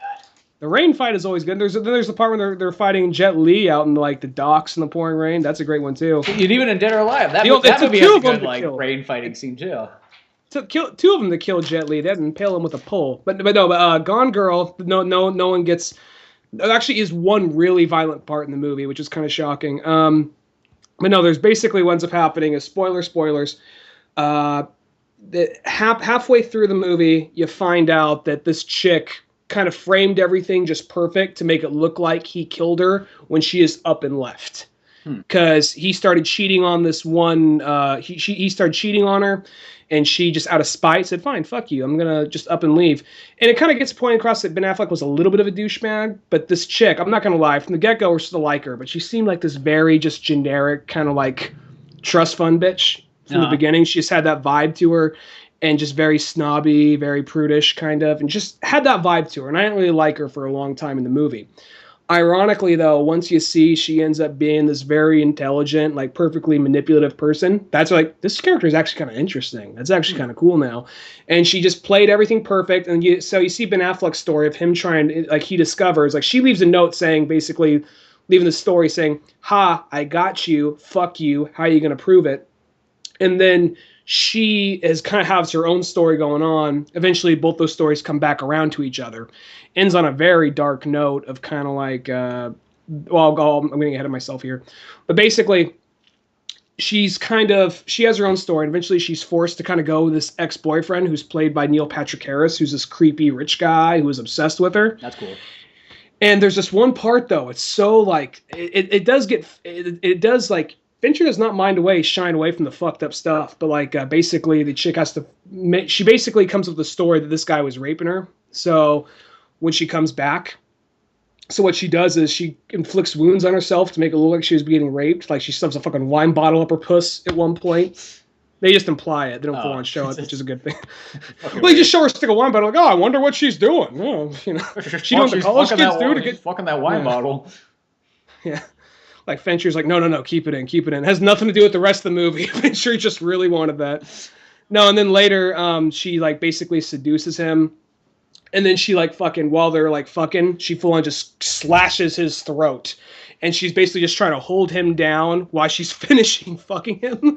So because she needs all the perfect evidence, so it's like the movie, like there's no violence in the movie. There's just one part of just Neil Patrick Harris just getting his like throat fucking slit out, and while they're fucking, and like it almost looked like that was like the one part that's like that's kind of unsettling, but I'm gonna give him credit for going there. And basically the movie ends on this note of kind of like because they both are kind of guilty in one way or the other of something or another. So the movie kind of forces them, because there's this whole media circuit. It's also about the media circuit. Like, if he says one wrong thing, or if he takes a picture with someone smiling, the whole like media is picking him apart and saying he is guilty. See, and how quickly he can kind of go back and forth. So basically the movie ends with they're onto each other, and they're kind of like, you murdered somebody, I don't trust you, this and that, our lives are going to fall apart, the whole world's going to turn on you if you leave me, yada, yada, yada. So they're just like, okay, I guess we got to force a smile and be stuck together. So it is kind of like a really unsettling ending, kind of like that. Huh, interesting. Like something bad's going to happen, these two later in the line, we just don't know what. So it's like a 2-hour, 45-minute movie. It's good, but it's not, you don't need to see it in theaters. You can totally check this out like on Netflix or something, but it's a good movie. I recommend it. It's not Fight Club, and I don't think anything ever will be Fight Club. No, I think that's once again, I think it's not really saying like anything totally against David Fincher. Well, I guess it sort of is. I think his movies are all based upon what his material is, because he's not a Tarantino, he's not a Robert Rodriguez, he's not a Kevin Smith, and I think that's almost one of those things. I think that writer-director combo is what makes like consecutive hits. I mean, obviously, then again, we got the other greats like Ridley Scott and Steven Spielberg, and Steven Spielberg only writes very rarely, but where they can take some really good stuff and go with it. I think that like David Fincher recognizes good stuff, and he's good with actors, and he has a really good like visual eye. I think that's his thing. I think the writer director thing is the perfect combination, but I still think he's talented enough to where he has a good eye, and he's good with he has a good eye for good stories, visual stuff, because his movies are always visually beautiful. Even Social Network, which wasn't really an amazing movie to me, but it was still like it was still pretty good. It still captivated me. It was like once I couldn't imagine it was like Facebook movie. This is fucking stupid. Why is David Fincher doing this? And then I sat there and watched the whole thing. I was like, oh fuck, he did a good job, I guess, telling a story. Yeah, and like it was I kind of have the same thing, but like it at least was a good looking movie too, for being a movie about like guys in a courtroom case and like Harvard kids or whatever. Yeah, so like we're so rich. And it was still it wasn't an amazing movie, but that one was enjoyable. Yeah. So he's more like really good as far. I think his biggest he has a good visual eye, and he's good with actors. Yeah, as I said, I think he does a good job, and I'll probably say this. In general, I don't think he's like my type of director. Like he's not making movies exactly for me, but I can recognize how good at movies he's making though. And it's not like I don't enjoy them. I think this Fight Club feels like a movie. It's like, okay, like that feels more like a movie in like the style I like, and I like the issues. But I think that's all due to Chuck Palahniuk. That's more of that. You know what I mean? I'd love to see him do Survivor, which is my favorite Chuck Palahniuk book. I like to see, because I think there's only 2 Chuck Palahniuk movies that are books out there. It'd be nice. Choke and Fight Club, which you think there'd be more, given all you got to say is from the guy who wrote Fight Club. That's all you got to say. And you can just keep making them, but though a lot of his books, I think you'd almost be too hard to make just with the sensory association. Like a lot of his books would probably border on the NC-17. Yeah. So I think that's the thing. Like I don't think Pygmy is going to get made unless they just like get rid of like a good portion of just really important stuff. You know what I mean? Or they just don't show it. Yeah. There's like two full-on like very brutal rape scenes in that book. Yeah, so I don't know if you want like a 10-year-old boy raping somebody else and like. Yeah. Yeah. In the bathroom of a Walmart. Yeah. No. I don't think they're gonna probably do that. They'd probably, if they were, they'd probably at least make, the kids are 18. You know what I mean? They probably like change the age, which that's fine, whatever. Yeah. But either way, I don't think that one's gonna happen, at least not for a while. Lullaby could possibly happen. I'm just going off the books of his that I've read, and Lullaby I think could happen. It's going to be pretty weird and fucked up, but it could happen. Survivor I think is pretty doable, and I'd love to see Survivor because that's like one of my favorite books. Mm-hmm. But I mean, it's like he's got all that material out there. It's like, yeah, obviously there's some you could probably at least skip for the moment until people are a little bit more ready for it. But like Survivor was going to get made until they did like till 9/11 happened. So yeah, and that's because somebody like hijacks a plane in that one and crashes it. So I know we lost a lot of good material because of that. But now it's like that was over 10 years ago. It's in the past. Now it's like let's go back to making whatever. Really, it's like you. Yeah, I always feel like that. I always feel like that's a crappy excuse to like not do something. Maybe if you're going to release it like the day after, then that might be different. But what really once it's been more than like 6 months to a year, it's like carry on. It's like you can't unless you're going to go back in time and fix that. What are you going to do? You just got to kind of accept it and learn from it. If you don't make it, the terrorists win. Yeah, exactly. by cutting movies and material like that, the terrorists have won. Exactly. Goddamn right. We can't let them win now because this is America and we make whatever fucking movies we want. And if children want to go to an NC-17 movie, we let them because it's freedom. What was that? What movie was it that has a big like plane crash scene with Arnold Schwarzenegger? Yeah, it's the Collateral Damage. Because Arnold Schwarzenegger, Bush comes out and says like, my fellow Americans, if we don't like release Collateral Damage today, day after 9/11, them terrorists win. We got to release Collateral Damage right now. Who don't want to see that fucking movie? You got Arnold Schwarzenegger in it, my friend. No, because it is. Arnold Schwarzenegger talks. He's like, yeah, we shot it, we filmed it, it was ready to go. Because that movie was only supposed to come out like either in September or October. So it was right around that same time period, and then they pushed it back to coming out like in spring. And also, he says that there's footage shot for like all this scene of like the plane getting hijacked and whatnot. And then I'm not too sure if because he didn't really explain it full on in his book. I'd really like to know because in the special features they don't explain either on the DVD. But was that supposed to be like the real ending? Instead, like in the movie, it's kind of almost on a smaller level. Like they go to that office building and whatnot, and then it turns out that the girl's the actual part of the terrorist clan and whatnot. And then they have that little fight downstairs, and he escapes on the motorcycle and whatnot. I never saw Collateral Damage. You never seen Collateral Damage? It's a really good movie. But I bet it is. You kind of watch the ending after knowing that and kind of going like, it's because it seems a little bit simple, almost like it's like, fuck, let's go shoot this really quickly. Or was it like it's supposed to be all tied in together with like the hijacking of the plane? Hopefully, Warner Brothers will get smart someday and, be able to release a super special edition. Now, I'm not too sure because Collateral Damage wasn't like a huge movie. But I would love just to see that, Put that back. If it's shot, if you spent all that money on it, fucking release it. Don't be little bitches. Speaking of another Warner Brothers flick I actually saw Interstellar as well. Oh, nice. How was that one? That one's really good. Maybe I gotta watch it again, but I didn't feel like you're totally watching a Christopher Nolan film. You saw some aspects. I mean, it's a really long movie. It's like 2 hours and 50-something minutes. So it's a long fucking movie. But it's good, though. You can see he had a major boner for 2001 Space Odyssey. Even the robots in it, because there are robots in the movie, but they're like giant, like kind of like squares, kind of like in 2001 Space Odyssey, but they have like some moving parts to kind of just like rock forward, Huh, interesting. But they actually surprisingly have a lot of personality, the robots, and not kind of like nuck, nuck, nuck, nuck, nuck, but they have like, they're actually pretty witty in some aspects. They're like, yeah, we're programmed to have wit and this and that because it makes you humans a little bit more comfortable.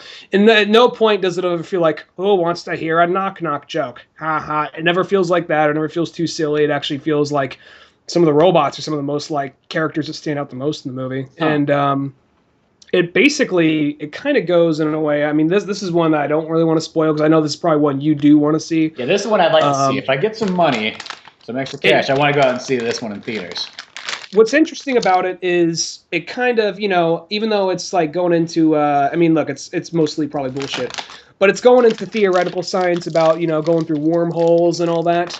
Because, basically, we're running out of resources, so they're sending Matthew McConaughey, who is basically training his whole life to become an astronaut, become an engineer, all this and that. But there's no point in it because we are running out of resources and he needs to become a farmer. So what's left of NASA later gets a hold of him, says, all right, well, you gotta go up to space. We're going to go through a wormhole and try and find livable galaxies.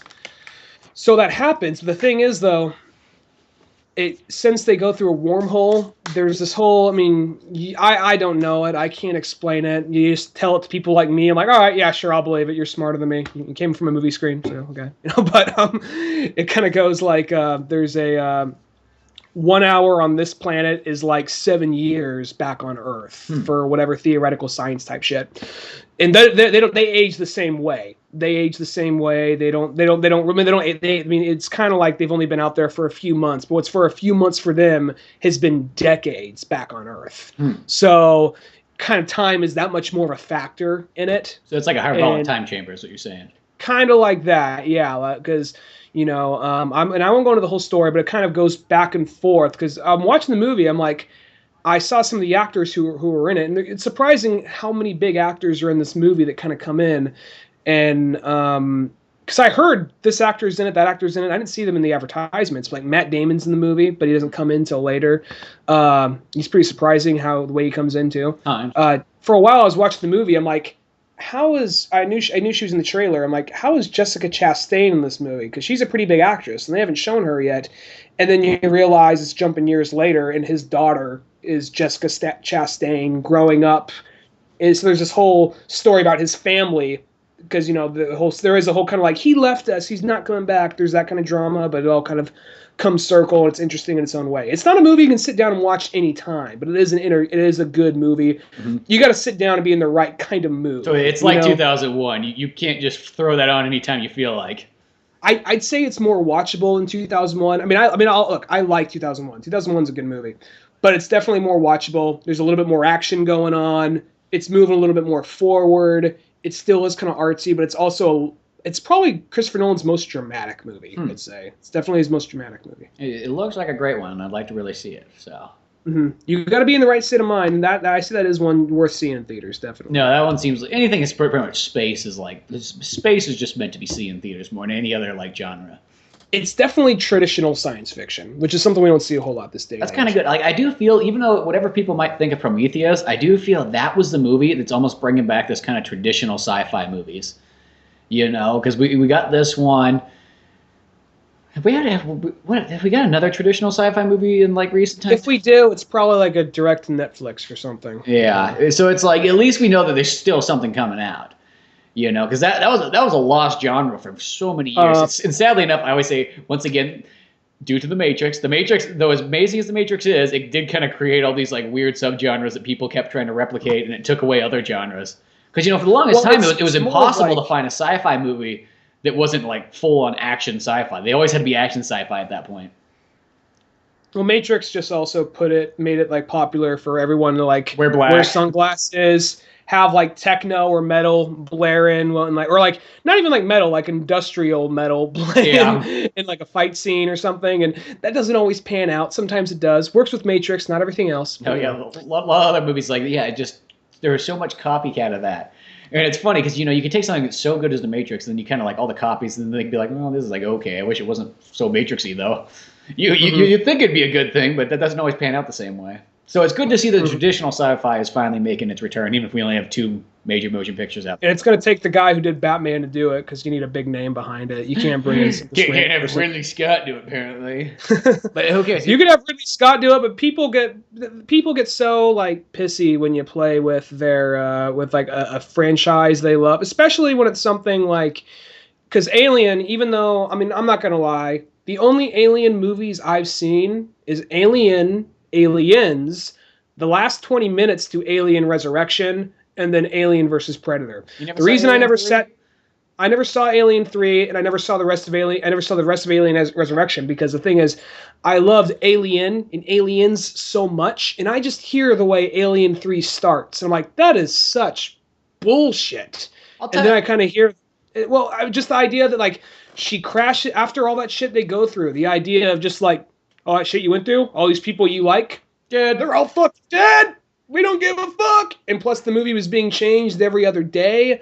I'm not holding that against Ridley. I'm not holding that against David Fincher.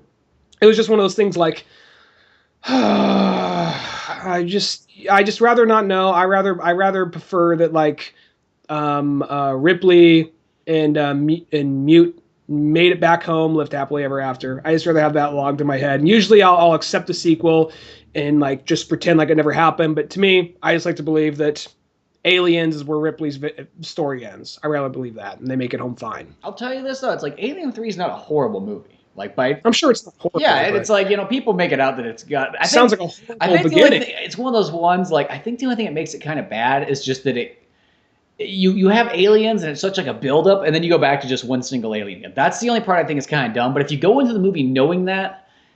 It's not horrible. As I said, it's not the most amazing movie, but it's not bad. It's definitely worth watching. I would not say skip it just to skip it. Is it like a different alien, like a super breed alien or something like that, or is it like just another alien? I'll say it's just another alien. I want to say it was like a super breed alien. It might be some form of a different kind of breed, but yeah, it's one of those ones. It's just like it goes back to that kind of like cat and mouse hiding thing. I'll probably see it again. I'll probably see it at some point. It's just one of those things like.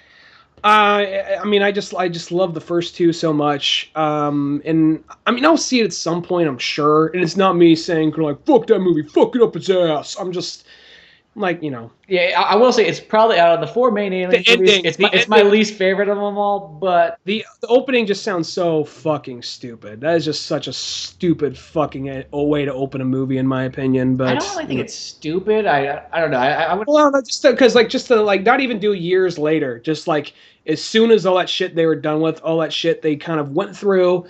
They're just dead. Like, that just seems... And also it's been like 400 years. What do you think they're going to live?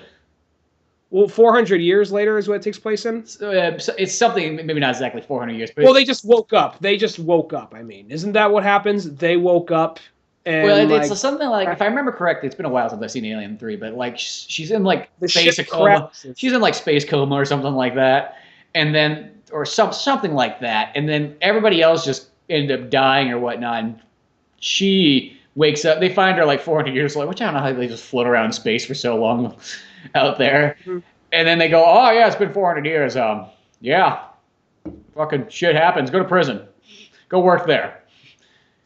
Well, that right there, that still seems just fucking stupid to me because it just seems like a disrespectful thing to do to people um, Cameron and Ridley Scott, he made the original, and we don't really know how it's going to end for Ripley. But Cameron, the way he makes it end, it just ends on such an upbeat note. Yeah, like she and fucked such that a alien hopeful queen note. up. She don't fuck with Ridley. She's the most hard ass bitch in the galaxy. That's just such an awesome way to end that movie, and it's just so upbeat in every way. And then the next one, like all that for nothing, and it just seems very kind of like, in my opinion, just seems disrespectful to the people who made the last one. And it just, I don't know. I mean, I'll see it eventually. I'm sure there's some good stuff to be had to it. Yeah, as I said, it's not like it's a. I just think my biggest complaint to it is just they should have just thrown more aliens in there. I mean, I think that works for one movie. I think for Alien 1, that works totally fine if the single alien, blah, blah, blah. But once you kind of have aliens, just go back to, that's like, I think that just works as a better thing. It's just like, it sounds weird to take something from a horror genre and turn it into an action genre, but I think that's sometimes how horror movies kind of work. It's like Terminator. It starts off as a horror movie, but becomes more of an action movie as it goes on. And I think that's sort of how Evil Dead. Yeah, Evil Dead's the same way too. It's like, because the horror thing, it's like, I almost feel like sometimes the horror thing only works about once or so. Mm-hmm. Give or take on like your type of movie. Well, how scary can it be again? So you got to add exactly. So instead of being scary, just make it action packed, and that's why I think Aliens just does such a good job. And I think where Alien 3 kind of does that, like they go back and it's like, no, I mean you could have less aliens. You don't have to have them like copious amounts of them, but put 5 in there or 6 or something, a little bit more, so you're going to get more action out of it. But as I said, it's not a god awful movie. I wouldn't even call it an awful movie. I would say it's just a decent movie. And don't take this as me trying to force a sense of ownership over it, because I know that's a thing a lot of hardcore fans sometimes do. They enforce this sense of ownership. Like, how can they do that to us? And I'm not doing it like that, because that annoys me. It's just one of those things. It's not so much how could they do that to us. It's more like, well, how could they do that to James Cameron? You know how he wanted that movie to end. And it's on top of that. It's just. I kind of just be repeating myself by this point, so. But yeah. Beyond that, though. Didn't you see another movie? Yeah, I saw, the fuck's it called? Big Hero 6. I actually saw that. Oh, how was that one? I'm not going to lie, when I do see the thing in the trailer where it says, the guys that made Wreck-It Ralph, I'm always like, yeah. I'm not saying that, they can't make something good, but just like, I literally have that, maybe I don't want to give them money.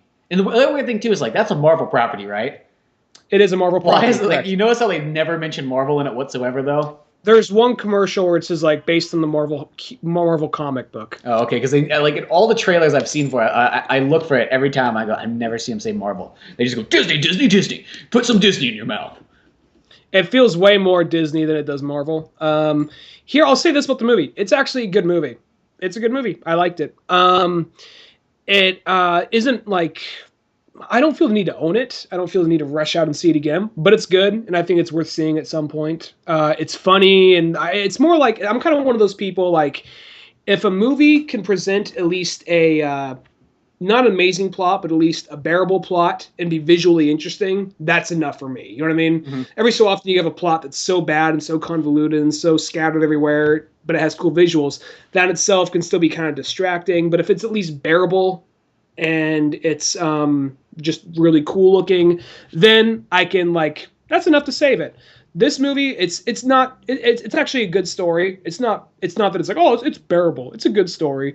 It's very very kind of safe. There's some moments where it feels like, oh shit, are they going there? But then they kind of back away, I'm like, no, there's some parts where it feels like, is Disney gonna just come out and say, yo kids, your dog, one day it's gonna fucking die. But then it comes back at the end, There's we haven't had that since Old Yeller, it seems. I'm kind of waiting for a Disney movie just to kind of have the balls, just to be that's the end. I'm sorry, kids, but you had a good time, right? Yeah. Take care of your dog while he's still around.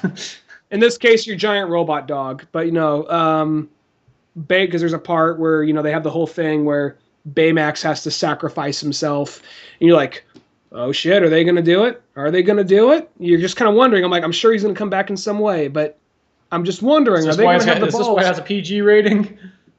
Is he done? Is he done? And like, the little, he happens to have a spare copy of his little hard drive with all his personality. Okay, well, I get that. It's a kids movie. I understand, but I'm just kind of waiting for like that one moment in Disney where just like, like, hey kids, one day we're all gonna fucking die. Yeah, no, like don't sugarcoat like he found a way out of death kind of thing.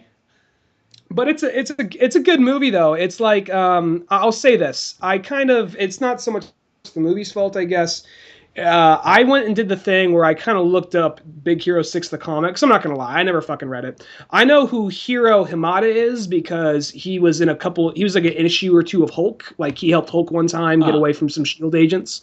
So I already knew who he was, but I didn't know the rest of his team, Big Hero 6. So I looked into him. So I looked into Big Hero 6, and they changed it a lot. They changed it a lot, which I figured they would do.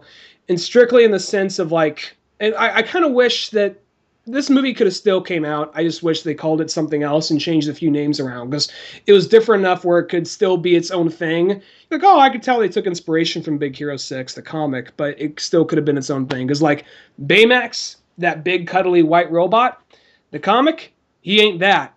He's basically this Hulk-like dragon. He's basically a cross between Hulk and a fucking dragon. That's what he looks like. So 100 times different than what he is in the movie. I mean, at one point in time in the comic, I guess he was I don't know if he still is because I was just flipping through just like different pictures of him in Marvel.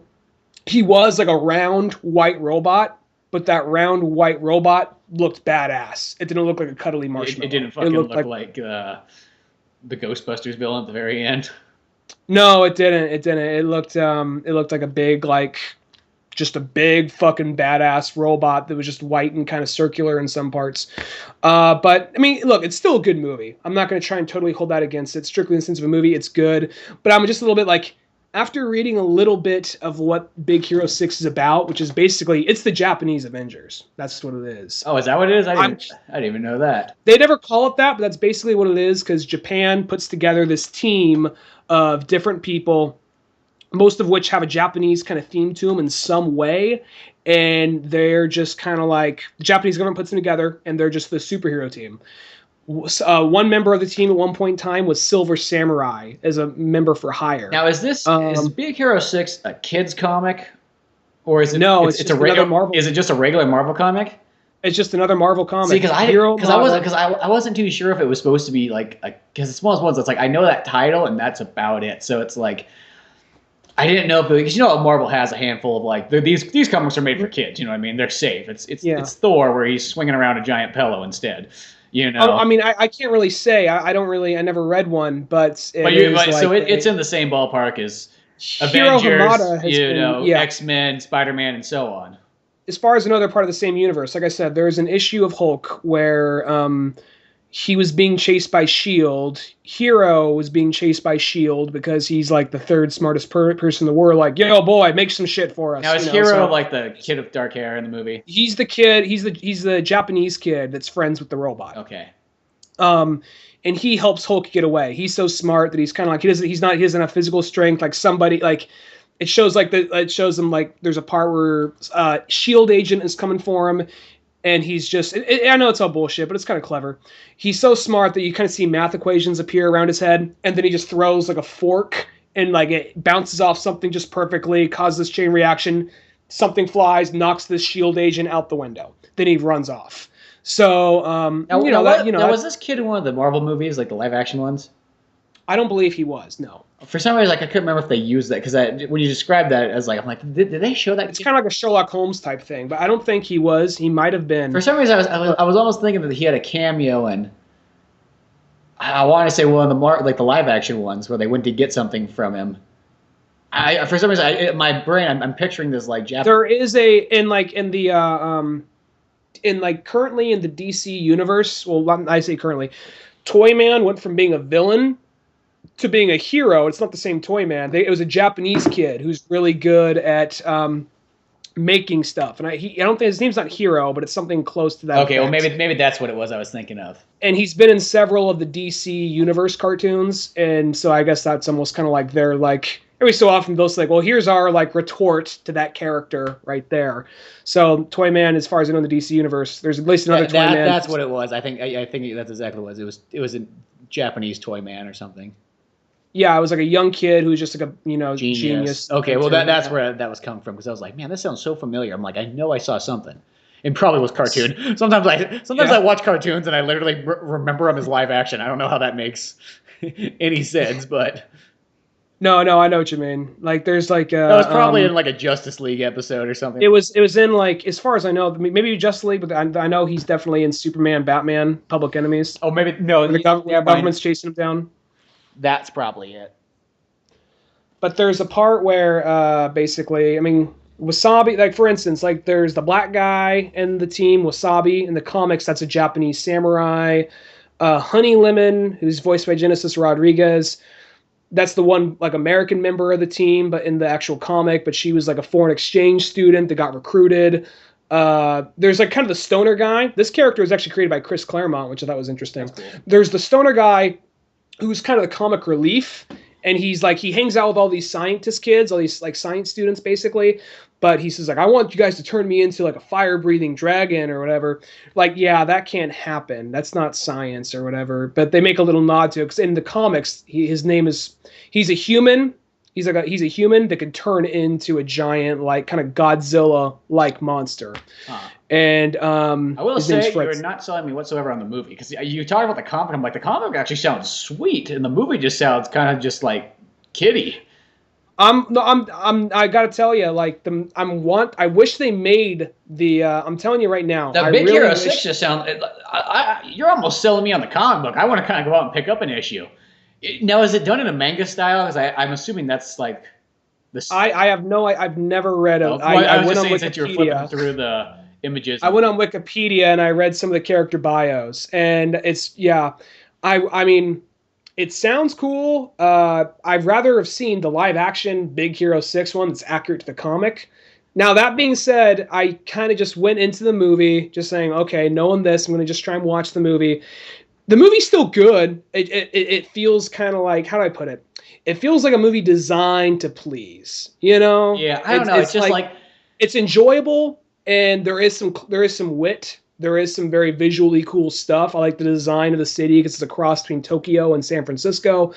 There are some moments that actually are kind of heartfelt, but at the same time, like Disney's got that down to a formula. They know how to do it. Yeah. So I don't know. I will say, and not like it was a movie I wanted to go see in the first place anyways, but I almost feel like now I almost don't care to go see it now. Now it just seems like, boy, there's some real good material out there. And then once again, as I said, if I probably watch it, I'd probably go, oh yeah, it's decent, because that's a lot of times.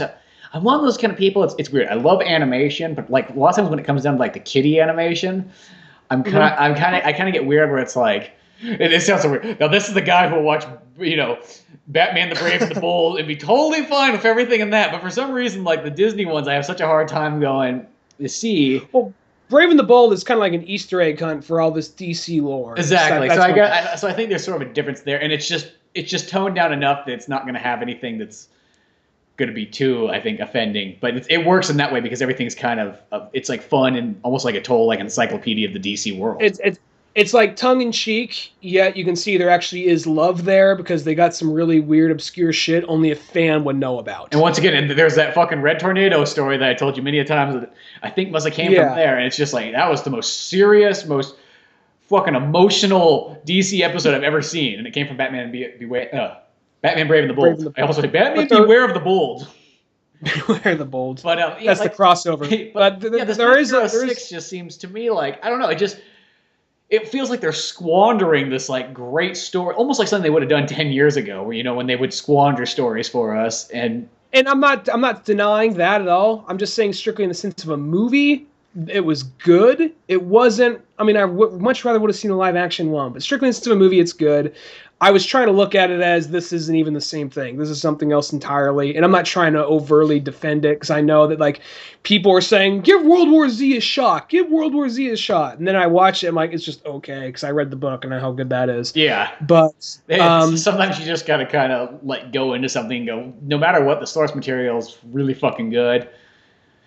And just look at the movie as something different. And I could see that with this one. even World War Z, even though I love Brad Pitt, that movie it was still just okay. Even taking the source material aside, it was just okay to me. It wasn't that great. This movie was good. I'd say it's worth seeing. You don't need to see it in theaters, but it's worth seeing. And there's like a part where here is some stuff. Like basically, what happens is it opens up. The kid is doing like underground robot fighting. He just like he just has a little. He just kind of like little battle bot type thing. It's illegal. He's like this kid who's like a genius, but he's kind of involved. What's on your mind? I see the smirk. Oh, it just sounds like that sounds just awesome, but I know it's not nearly as cool as what I'm thinking. I just picture him down there, he's fucking smoking a cigarette with a bunch of other 10-year-old kids doing lines of cocaine off his robot. Like robot bends over, just like cocaine appears. And then he's just like, okay, hey Max, would you like some cocaine off my dick? You're gonna fucking win this match for me, robot. He fucking slaps it around a couple times. Does a fucking line of coke right off the fucking robot's dick, yeah. Kind of a fucking rock star, like autobiography. He's like fucking Bill Nye the Science Guy doing the commentary here tonight, and you better fucking win for me. Whose autobiography was that? That was some rock star. Like, one time I did a line off someone's off a porn star's dick. What rock star was that? That was some rock star. I know that. It wasn't Anthony Kiedis. Who was that? I don't know. Somebody said I know we read somewhere down the line or whatnot. Probably it's more common than you think. Just not everybody's going to write that down in their book. But anyway, just like this. No, this seedy underground, like he's just doing like underground robot fights, and it ends up happening as he gets caught by the cops. He's kind of like the kid with all these brains, but just kind of not really put it to use. He has a big brother that's kind of like level-headed. Like he's going to school and all this and that, and they're working for like this big company that says, "Oh yeah, they're really innovative and all that." He takes them there. He says like he meets all the friends, so they get that out of the way. It's not this long build up to where he has to meet these friends to build a team. They get that out of the way pretty quickly. And then there's like, well, you're kind of young, but if you have a cool presentation, you get into the school pretty easy at this big science fair thing. So he builds this. He builds like you seen the trailer? Yeah, I seen the trailer a couple times. The robot, the bad guy, how he has all those little microbots kind of going everywhere. Yeah. That's his creation. That's Hero's creation right there. Oh, okay. And he takes that there. But then a big accident happens, and a fire happens. His brother dies in the fire, along with the dean of the school, who granted him like a scholarship or whatever. This is in the movie. This is in the movie. Oh, okay. Yeah. So somebody does die. Somebody does die, and then that ends up happening. Like out of that, he kind of goes on this quest to figure out how that happened. Because he still has one of the little mini robots, and you lost audio. Your audio just picked back up. Okay, you came back. Maybe it's one of those ones like, if one of you doesn't fucking talk, we're just gonna cut it off. Yeah, maybe it's something like that. Okay, carry on. Being all Skynet. I'll just have to go. Yeah. Mm-hmm. Yeah. That's like Arnold Schwarzenegger. We're like in Last Action Hero when he was like, "Oh, my ex-wife's called." He takes out the tape deck and hits play. Yeah. I remember as a kid, I was like, dude, I still got to make one of those tapes and just like play it when somebody calls. That's a very underrated movie. Oh, it's such a fucking good movie too. And that's my second favorite Arnold Schwarzenegger movie, right after Total Recall. I like it that much. Weird thing is like, as big of an Arnold Schwarzenegger fan I am, my top 5 does not have a Terminator or a Conan movie in it. I'm sure, well, sometimes quantity makes up for singularity, so. And I don't mean like, it's just because, mostly everybody, it's always like, it's either Terminator or Conan's always very close to their highest one. Might not be exactly their number one. And don't get me wrong, I love Terminator and Conan. Those are 2 of my favorite movies ever in the whole series.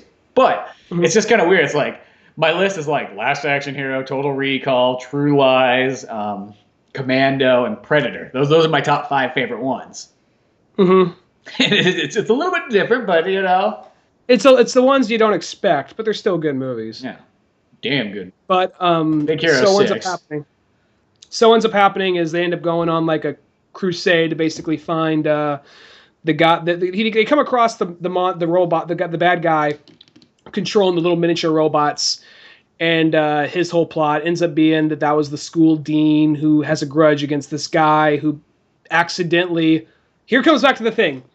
Goes back to at some point they go to, I think it's either Angel Island or Treasure Island. I don't know which one it is, but they go to one of them, and because they come. Is it Angel Island from fucking Sonic the Hedgehog? There's that Angel Island, but then there's Angel Island out there off the coast of the Bay Area.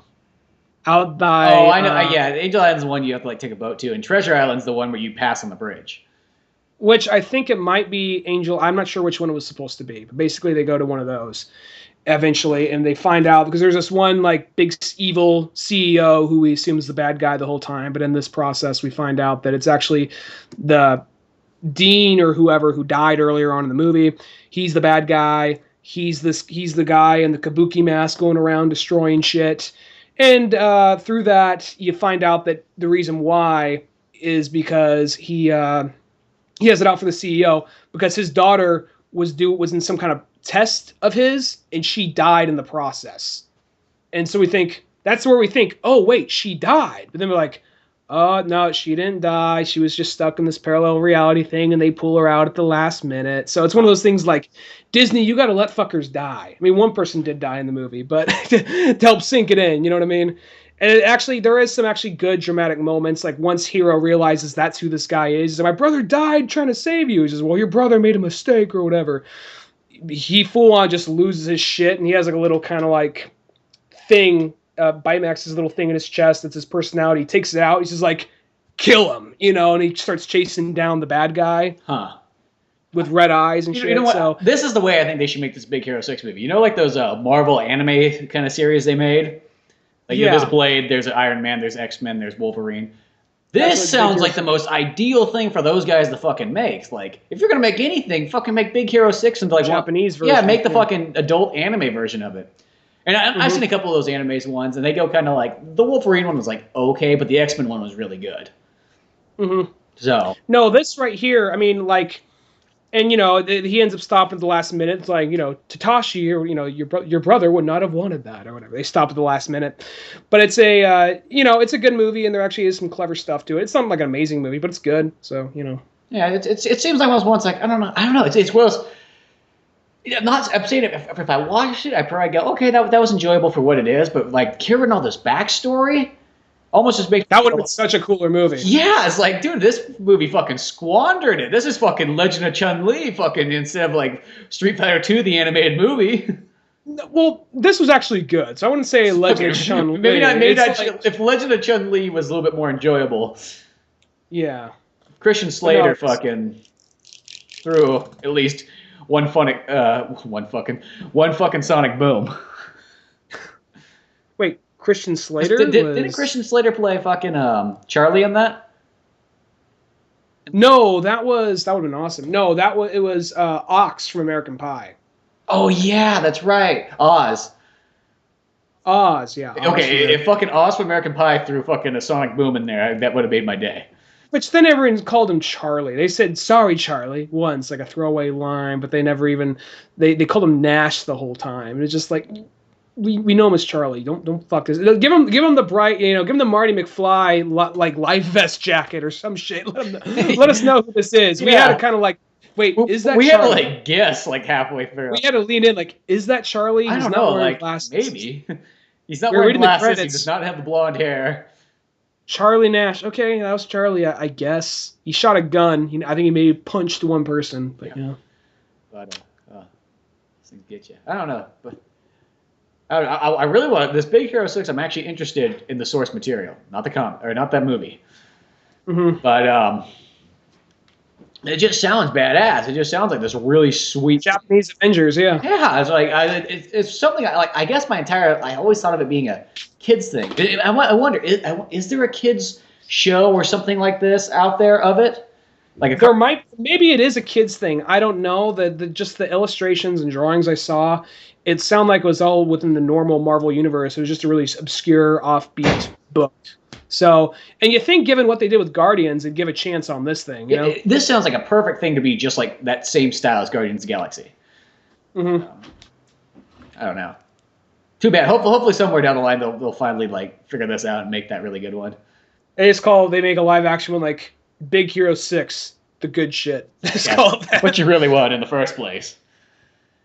I feel like since it's a property that generally I guess most people don't know of so well, that they can kind of, once again, it's like They're probably they can kind of just, because I think the audience that they're going for is people that don't generally like read comics, because it seems like everybody who's like really into it sometimes kind of like, a lot of people went out and saw it that I know that didn't read comics or anything like that. Mm-hmm. So I think that's what they're trying to do. They're trying to go like probably the same thing to do with Guardians, but like a different kind of end.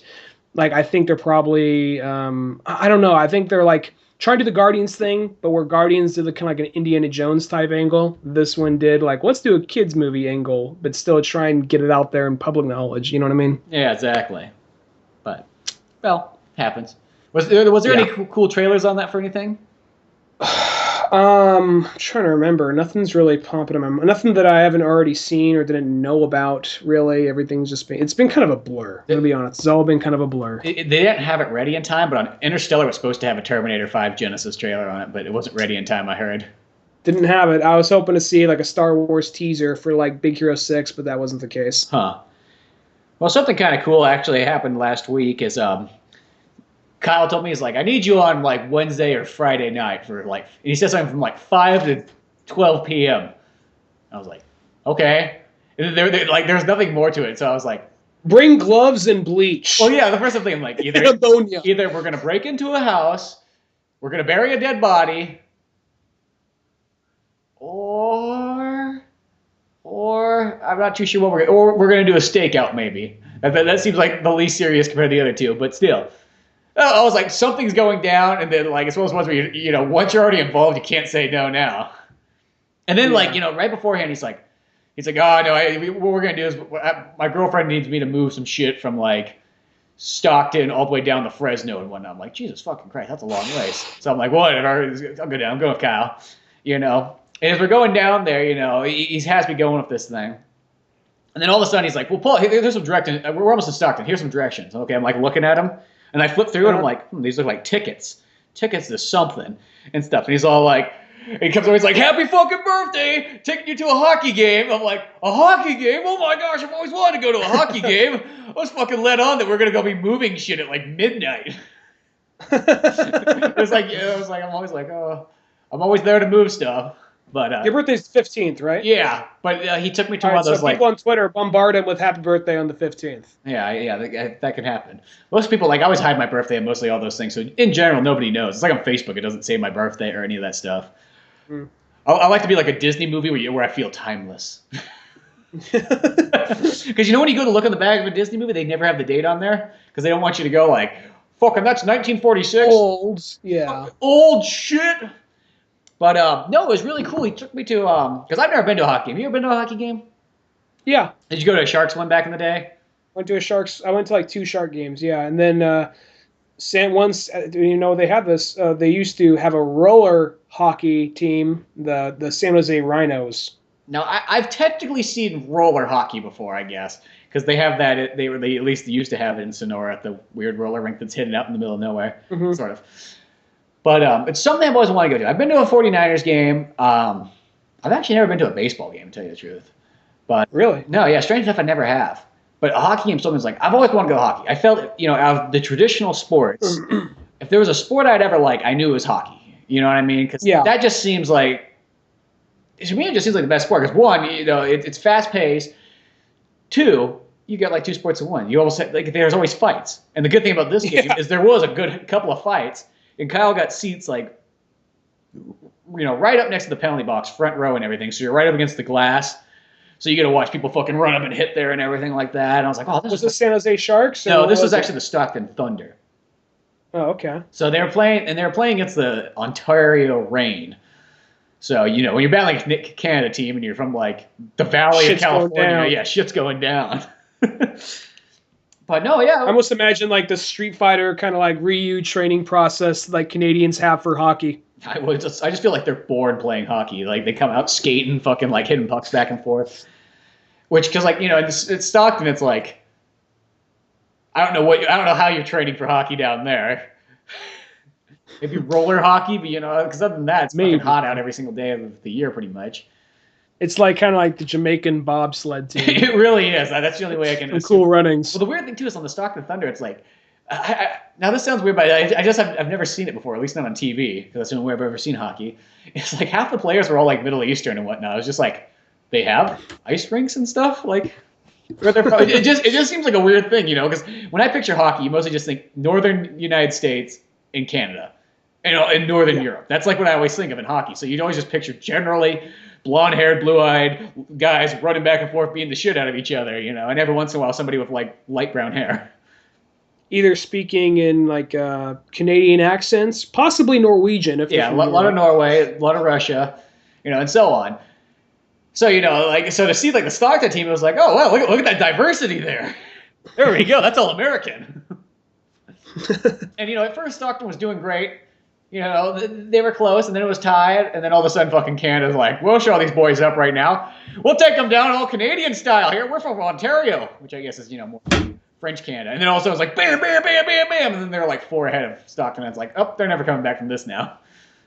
Oh, even though you think I'd be on Stockton team, I feel a little bad saying this, but in like hockey, I think I'm going to lean towards the Canadian team just because, it's like, I know they're a bunch of good old wholesome boys. They just need to I think that's kind of where Canadians get all like their anger out, because Canadians usually seem so happy and upbeat. But I think that's why they play hockey, because they just got to punch something. You know what I mean? So that's where they got to just let it out. Well, that's like what's the best part too is I love in hockey because the thing problem with like football nowadays and stuff is like a guy fucking taunts and people all get there like whoa, you get a fucking penalty, you get the fuck out of the game. Just don't fucking watch this, get out of here. And it's just like. The guy went like this, and he gets fucking thrown out of the game. That's fucking bullshit. In hockey, they can be playing, and there's a guy in the background just fucking punching the other guy, like in the kidneys a bunch of times, and nobody's doing anything about it. There was this. He makes like a shot. He makes a slap shot. Like everyone cheers, like "Suck my dick, suck my dick," just going around the rink, and everybody's like, "Yeah, you tell him." And they seem kind of like in NFL. They seem like you hurt his feelings. You have to go into the penalty box. There's kids watching this. You can't be throwing punches. Football's a soft pansy game. That's what we know.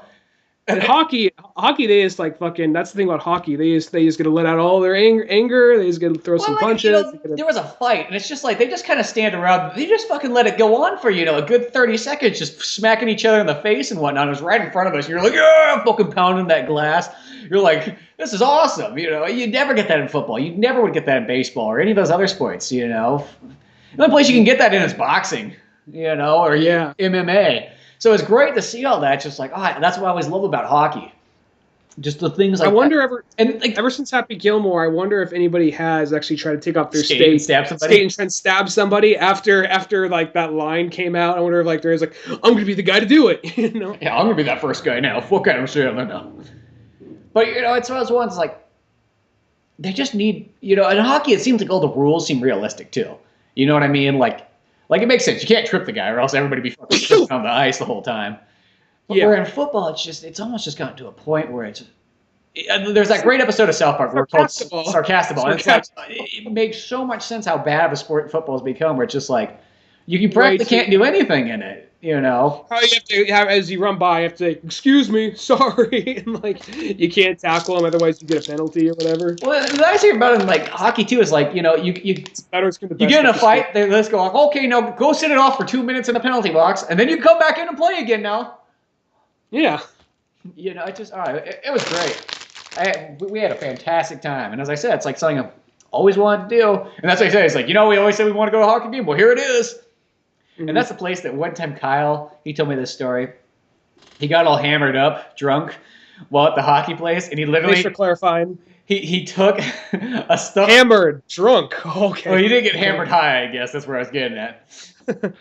He took a fucking stuffed animal and chucked it over onto the ice rink. And I just see a bunch of like angry Canadians just turning like anything that steps out there that's not one of them, like kill it. They just run over and just start beating it in pieces. So yeah, that's why they got those glass plates up, because when they're out there, they're in the zone. Nothing can reach them. So if you fall out there, if somebody stumbles out there, that's not like dressed as a black and white ref, just like kill that. They all just kind of run up and just destroy the thing right there. Just kill it. It doesn't deserve to live. Yeah, it's on the ice and off the ice. Like, oh, how you doing, fellas? Come on, let's go get a beer now. See, that's where I always thought that I would fare well in Canada because Hockey's something I feel like I could totally get into. And then the other sport that's really popular up there is professional wrestling. I love that line in Tusk. Like, I thought all you Canadians are nice. Like, no, that's a misconception. We're just really accepting and optimistic. I can't wait till that movie comes out on DVD and Blu-ray. No. It's just one of those movies like I'm gonna love to watch the special features. Mm-hmm. Hopefully, it doesn't have the same problem with like Jay and Silent Bob, Super Creepy Cartoon Movie, where it's like, oh, here you go, here's the movie on a digital download, but you gotta wait another almost year for it to come out on physical copy. No, not Tusk. Tusk will actually have a release. That has a distribution house. Well, apparently, Expendables 3 came out already on digital download. Oh fuck! And then it comes out in like 2 more weeks or something on a physical copy. That seems kind of weird. They're probably just like, fuck it, people keep downloading it, just put it out there. Let somebody pay for it. Let them beat it to it, yeah. But still. Mm-hmm. But that's probably like a pretty good place to leave off on. All sorts of movies to go and see.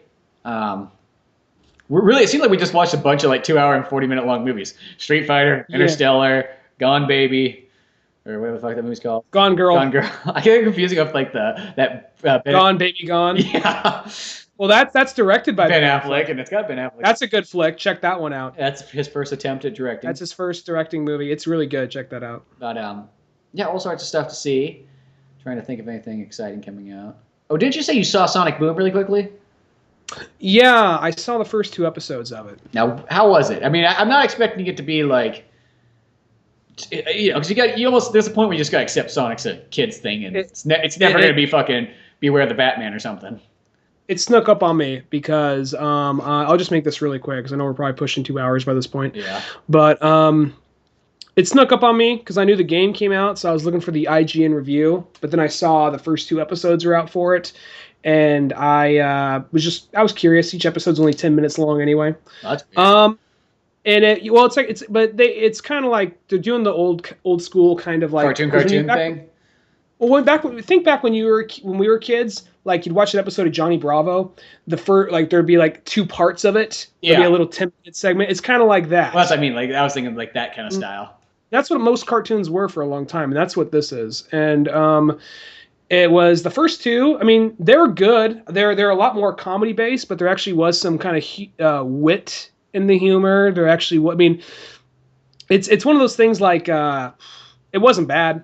Huh. It was actually I'd say I'm so used to kind of like if I'm watching a cartoon aimed at kids, in a kid demographic, I'm usually used to it being something kind of like Justice League, where it's like this isn't exactly made for a kid, but a kid can watch it. It's appropriate. Yeah, this is a kid's show, and I was just curious because it's based on one of my favorite characters.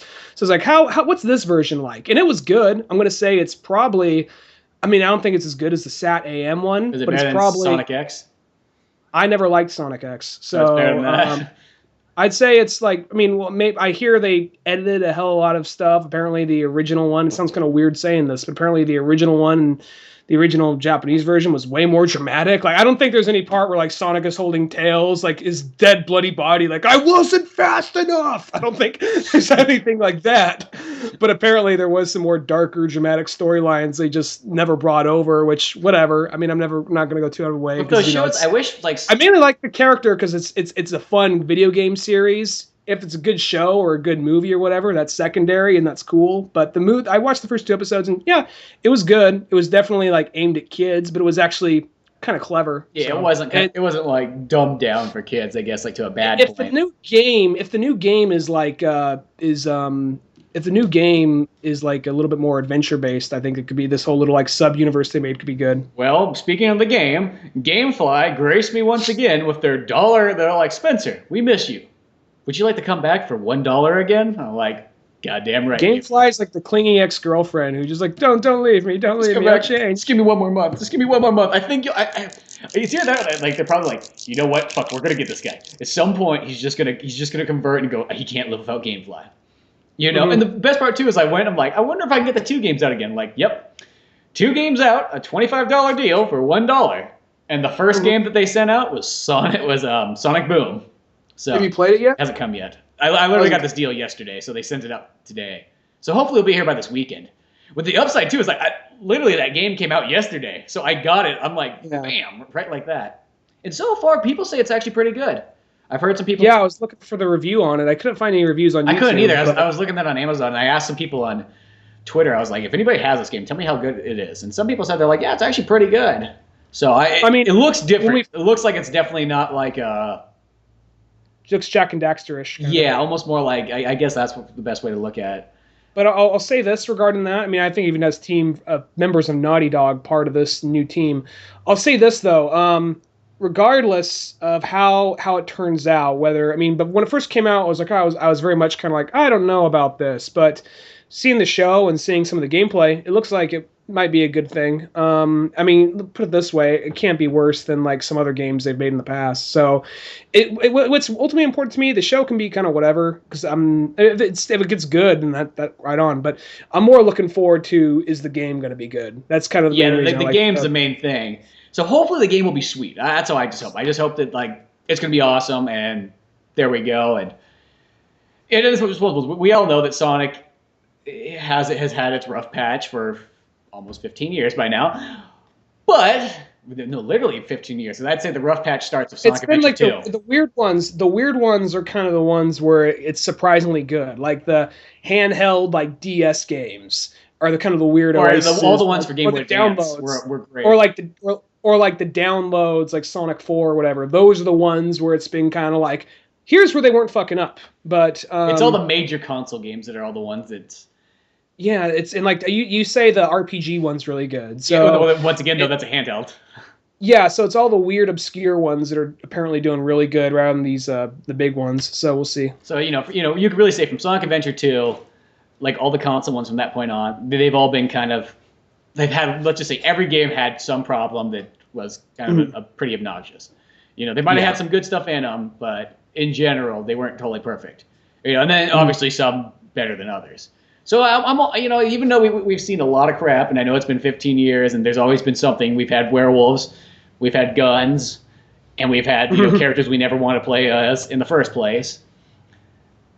But I like to always have hope. There's a glimmer in me. I'm like, you know what? Sonic was there for me since I was a kid. This might be the one. Fucking, if anybody can do it, Sonic's gonna pull off at some point. He's your friend that keeps on like hanging out with the wrong crowd. It's like, dude, stop hanging out with the obese guy and the guy toting the gun. Just come over here. Come back to your real friends. It's kind of like that. Even though I do like Shadow. He doesn't need a gun, but I do like Shadow. I think character-wise, I like Shadow a lot.